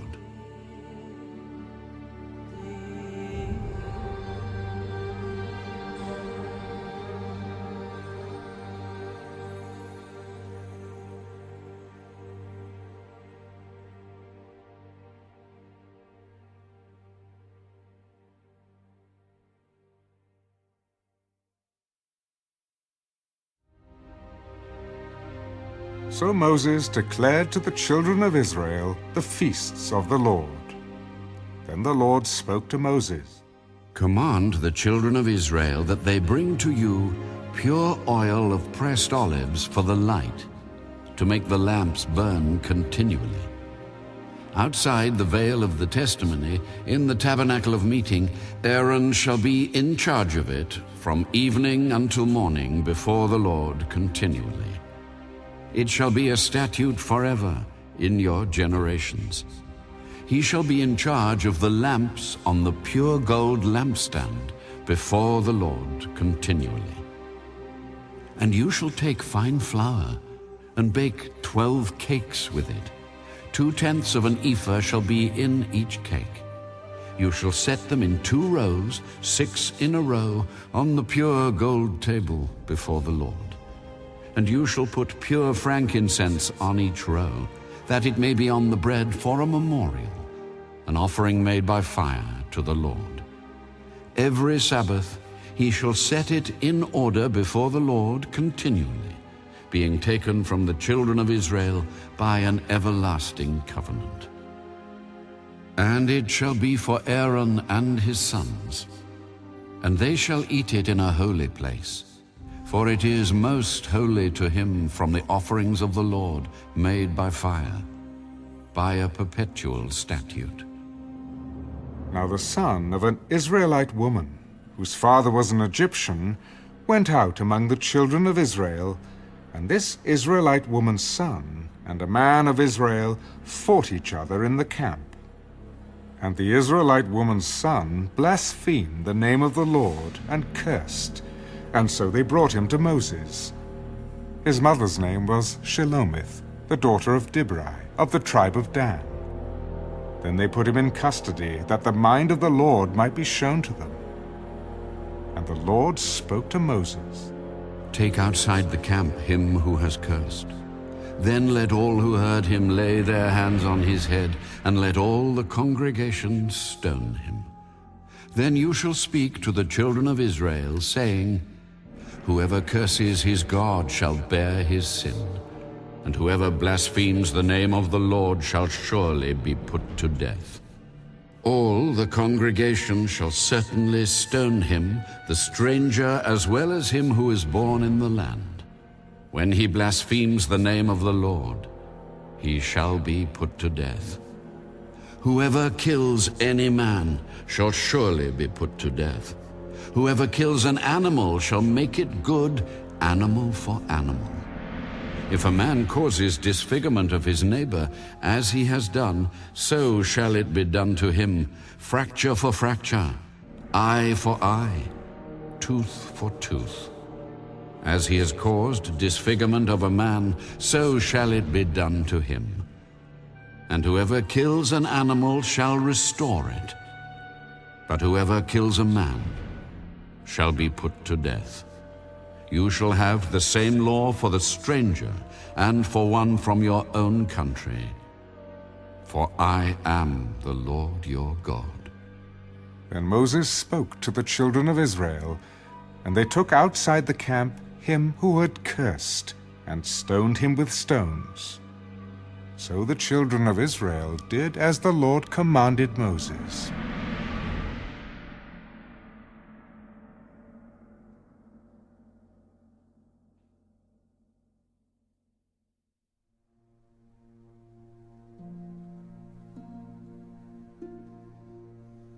And the Lord spoke to Moses on Mount Sinai, Speak to the children of Israel, and say to them, When you come into the land which I give you, then the land shall keep a Sabbath to the Lord.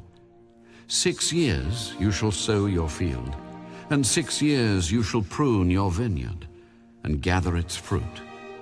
But in the 7th year there shall be a Sabbath of solemn rest for the land, a Sabbath to the Lord.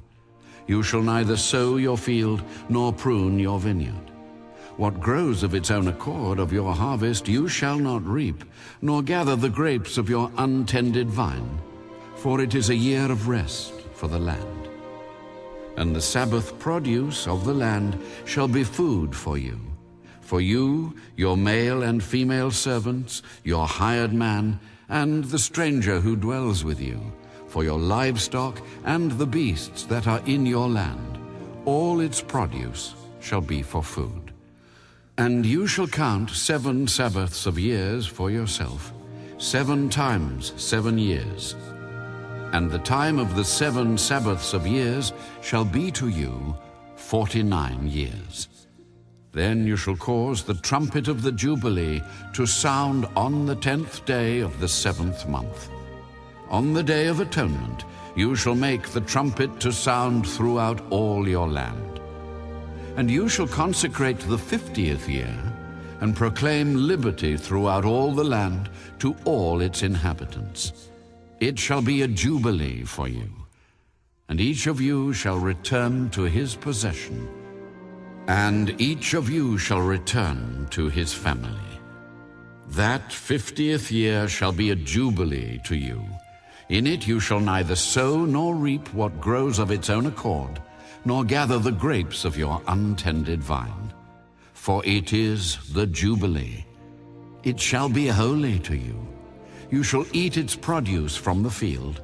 In this year of Jubilee, each of you shall return to his possession. And if you sell anything to your neighbor, or buy from your neighbor's hand, you shall not oppress one another. According to the number of years after the Jubilee, you shall buy from your neighbor, and according to the number of years of crops, he shall sell to you. According to the multitude of years, you shall increase its price, and according to the fewer number of years, you shall diminish its price. For he sells to you according to the number of the years of the crops. Therefore, you shall not oppress one another, but you shall fear your God, for I am the Lord your God. So you shall observe my statutes, and keep my judgments, and perform them. And you will dwell in the land in safety. Then the land will yield its fruit, and you will eat your fill, and dwell there in safety.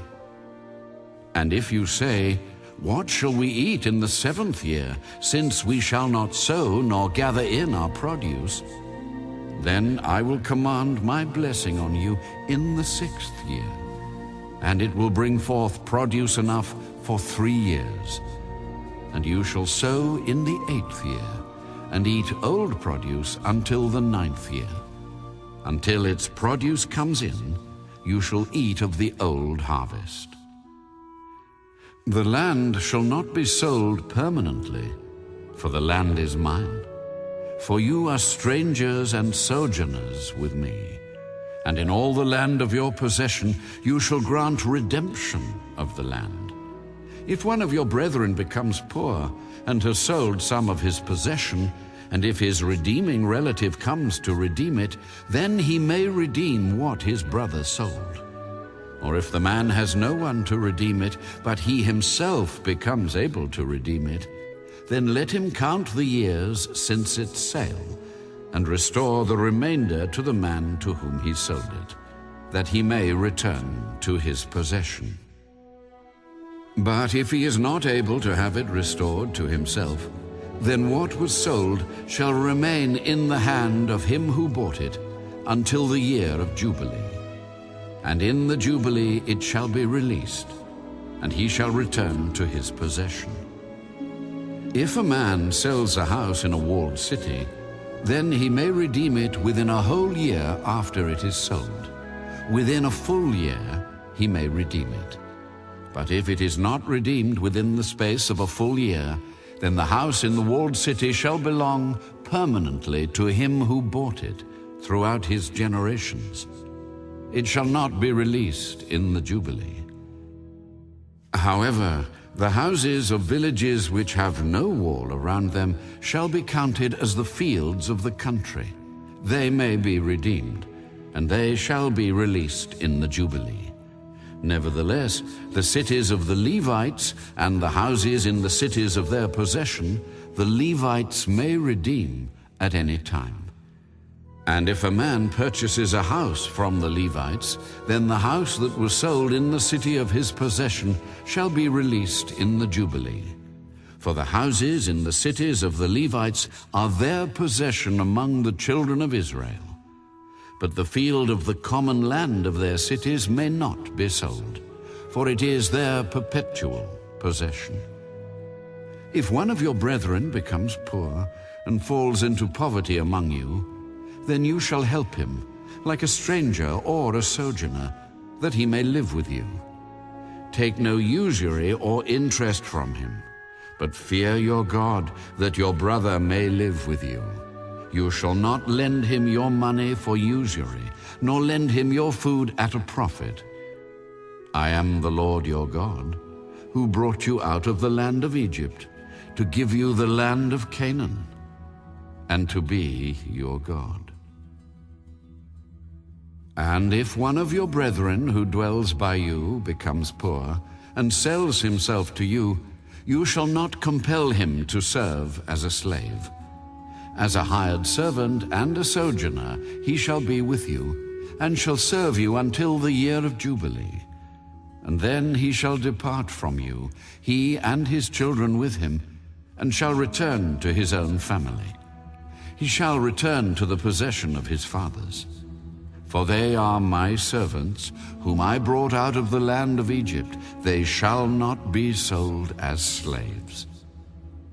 You shall not rule over him with rigor, but you shall fear your God. And as for your male and female slaves whom you may have from the nations that are around you, from them you may buy male and female slaves.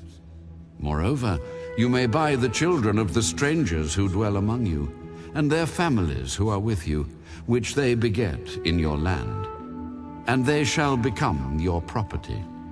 And you may take them as an inheritance for your children after you, to inherit them as a possession. They shall be your permanent slaves. But regarding your brethren, the children of Israel, you shall not rule over one another with rigor. Now if a sojourner or stranger close to you becomes rich, and one of your brethren who dwells by him becomes poor, and sells himself to the stranger or sojourner close to you, or to a member of the stranger's family, after he is sold, he may be redeemed again. One of his brothers may redeem him, or his uncle's son may redeem him, or anyone who is near of kin to him in his family may redeem him. Or if he is able, he may redeem himself. Thus he shall reckon with him who bought him. The price of his release shall be according to the number of years from the year that he was sold to him until the year of Jubilee. It shall be according to the time of a hired servant for him. If there are still many years remaining, according to them he shall repay the price of his redemption from the money with which he was bought. And if there remain but a few years until the year of Jubilee, then he shall reckon with him, and according to his years he shall repay him the price of his redemption. He shall be with him as a yearly hired servant, and he shall not rule with rigor over him in your sight. And if he is not redeemed in these years, then he shall be released in the year of Jubilee, he and his children with him. For the children of Israel are servants to me. They are my servants, whom I brought out of the land of Egypt. I am the Lord your God.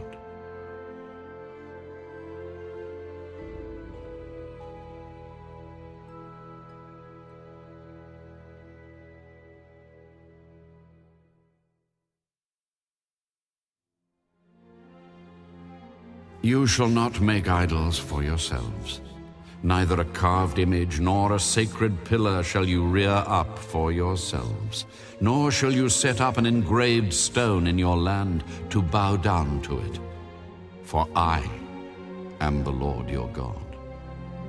You shall keep my Sabbaths and reverence my sanctuary. I am the Lord. If you walk in my statutes and keep my commandments and perform them, then I will give you rain in its season. The land shall yield its produce, and the trees of the field shall yield their fruit. Your threshing shall last till the time of vintage, and the vintage shall last till the time of sowing. You shall eat your bread to the full, and dwell in your land safely. I will give peace in the land, and you shall lie down, and none will make you afraid.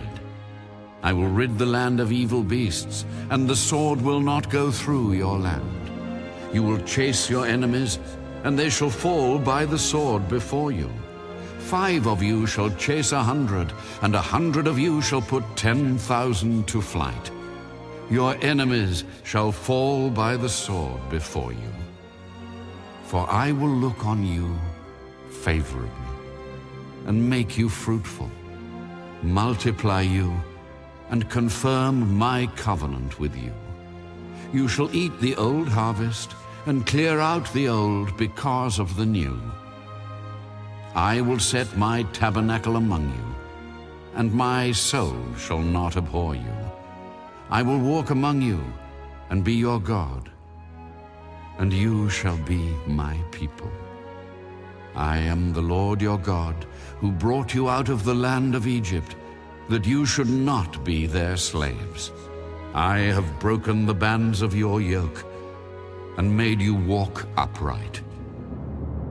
But if you do not obey me, and do not observe all these commandments, and if you despise my statutes, or if your soul abhors my judgments, so that you do not perform all my commandments, but break my covenant, I also will do this to you. I will even appoint terror over you, wasting disease and fever, which shall consume the eyes, and cause sorrow of heart. And you shall sow your seed in vain, for your enemies shall eat it. I will set my face against you, and you shall be defeated by your enemies. Those who hate you shall reign over you, and you shall flee when no one pursues you. And after all this, if you do not obey me, then I will punish you 7 times more for your sins. I will break the pride of your power. I will make your heavens like iron, and your earth like bronze. And your strength shall be spent in vain. For your land shall not yield its produce, nor shall the trees of the land yield their fruit. Then, if you walk contrary to me, and are not willing to obey me, I will bring on you 7 times more plagues, according to your sins. I will also send wild beasts among you, which shall rob you of your children, destroy your livestock, and make you few in number, and your highways shall be desolate. And if by these things you are not reformed by me, but walk contrary to me, then I also will walk contrary to you, and I will punish you yet 7 times for your sins. And I will bring a sword against you that will execute the vengeance of the covenant. When you are gathered together within your cities, I will send pestilence among you, and you shall be delivered into the hand of the enemy. When I have cut off your supply of bread, 10 women shall bake your bread in 1 oven, and they shall bring back your bread by weight, and you shall eat and not be satisfied. And after all this, if you do not obey me, but walk contrary to me, then I also will walk contrary to you in fury. And I, even I, will chastise you 7 times for your sins. You shall eat the flesh of your sons, and you shall eat the flesh of your daughters. I will destroy your high places, cut down your incense altars, and cast your carcasses on the lifeless forms of your idols. And my soul shall abhor you. I will lay your cities waste and bring your sanctuaries to desolation. And I will not smell the fragrance of your sweet aromas. I will bring the land to desolation, and your enemies who dwell in it shall be astonished at it. I will scatter you among the nations and draw out a sword after you. Your land shall be desolate, and your cities waste.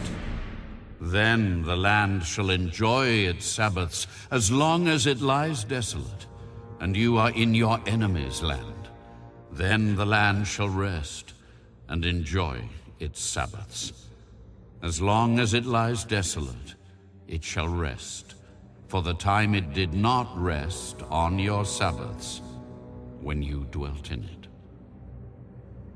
And as for those of you who are left, I will send faintness into their hearts in the lands of their enemies. The sound of a shaken leaf shall cause them to flee. They shall flee as though fleeing from a sword, and they shall fall when no one pursues. They shall stumble over one another, as it were before a sword, when no one pursues. And you shall have no power to stand before your enemies. You shall perish among the nations, and the land of your enemies shall eat you up.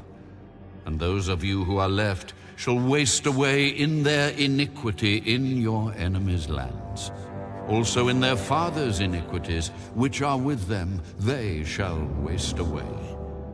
But if they confess their iniquity and the iniquity of their fathers with their unfaithfulness in which they were unfaithful to me, and that they also have walked contrary to me, and that I also have walked contrary to them, and have brought them into the land of their enemies, if their uncircumcised hearts are humbled, and they accept their guilt, then I will remember my covenant with Jacob, and my covenant with Isaac, and my covenant with Abraham.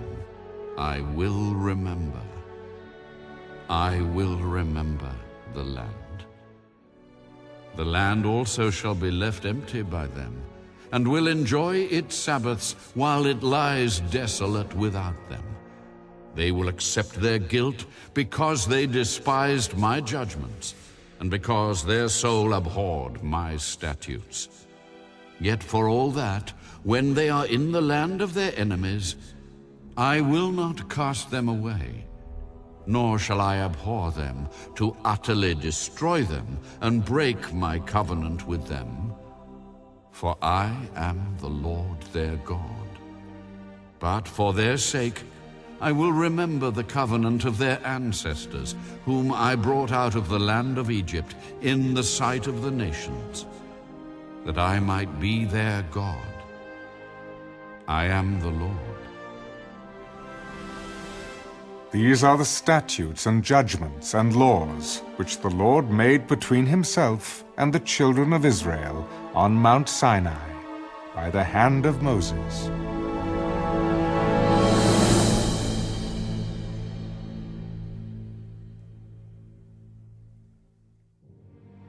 Now the Lord spoke to Moses, Speak to the children of Israel, and say to them, When a man consecrates by a vow certain persons to the Lord according to your valuation, if your valuation is of a male from 20 years old up to 60 years old, then your valuation shall be 50 shekels of silver, according to the shekel of the sanctuary. If it is a female, then your valuation shall be 30 shekels, and if from 5 years old up to 20 years old, then your valuation for a male shall be 20 shekels, and for a female 10 shekels. And if from a month old up to 5 years old, then your valuation for a male shall be 5 shekels of silver, and for a female your valuation shall be 3 shekels of silver. And if from 60 years old and above, if it is a male, then your valuation shall be 15 shekels, and for a female 10 shekels. But if he is too poor to pay your valuation, then he shall present himself before the priest, and the priest shall set a value for him. According to the ability of him who vowed, the priest shall value him. If it is an animal that men may bring as an offering to the Lord, all that anyone gives to the Lord shall be holy. He shall not substitute it or exchange it, good for bad or bad for good. And if he at all exchanges animal for animal, then both it and the one exchanged for it shall be holy. If it is an unclean animal which they do not offer as a sacrifice to the Lord, then he shall present the animal before the priest. And the priest shall set a value for it, whether it is good or bad. As you, the priest, value it, so it shall be. But if he wants at all to redeem it, then he must add 1/5 to your valuation. And when a man dedicates his house to be holy to the Lord, then the priest shall set a value for it, whether it is good or bad. As the priest values it, so it shall stand. If he who dedicated it wants to redeem his house, then he must add 1/5 of the money of your valuation to it, and it shall be his. If a man dedicates to the Lord part of a field of his possession, then your valuation shall be according to the seed for it. A homer of barley seed shall be valued at 50 shekels of silver. If he dedicates his field from the year of Jubilee, according to your valuation it shall stand. But if he dedicates his field After the Jubilee, then the priest shall reckon to him the money due according to the years that remain till the year of Jubilee, and it shall be deducted from your valuation. And if he who dedicates the field ever wishes to redeem it, then he must add 1/5 of the money of your valuation to it, and it shall belong to him. But if he does not want to redeem the field, or if he has sold the field to another man, it shall not be redeemed any more. But the field, when it is released in the Jubilee, shall be holy to the Lord as a devoted field. It shall be the possession of the priest.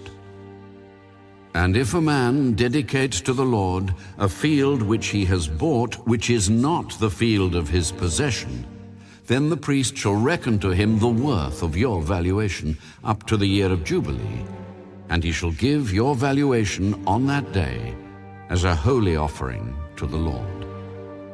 In the year of Jubilee, the field shall return to him from whom it was bought, to the one who owned the land as a possession.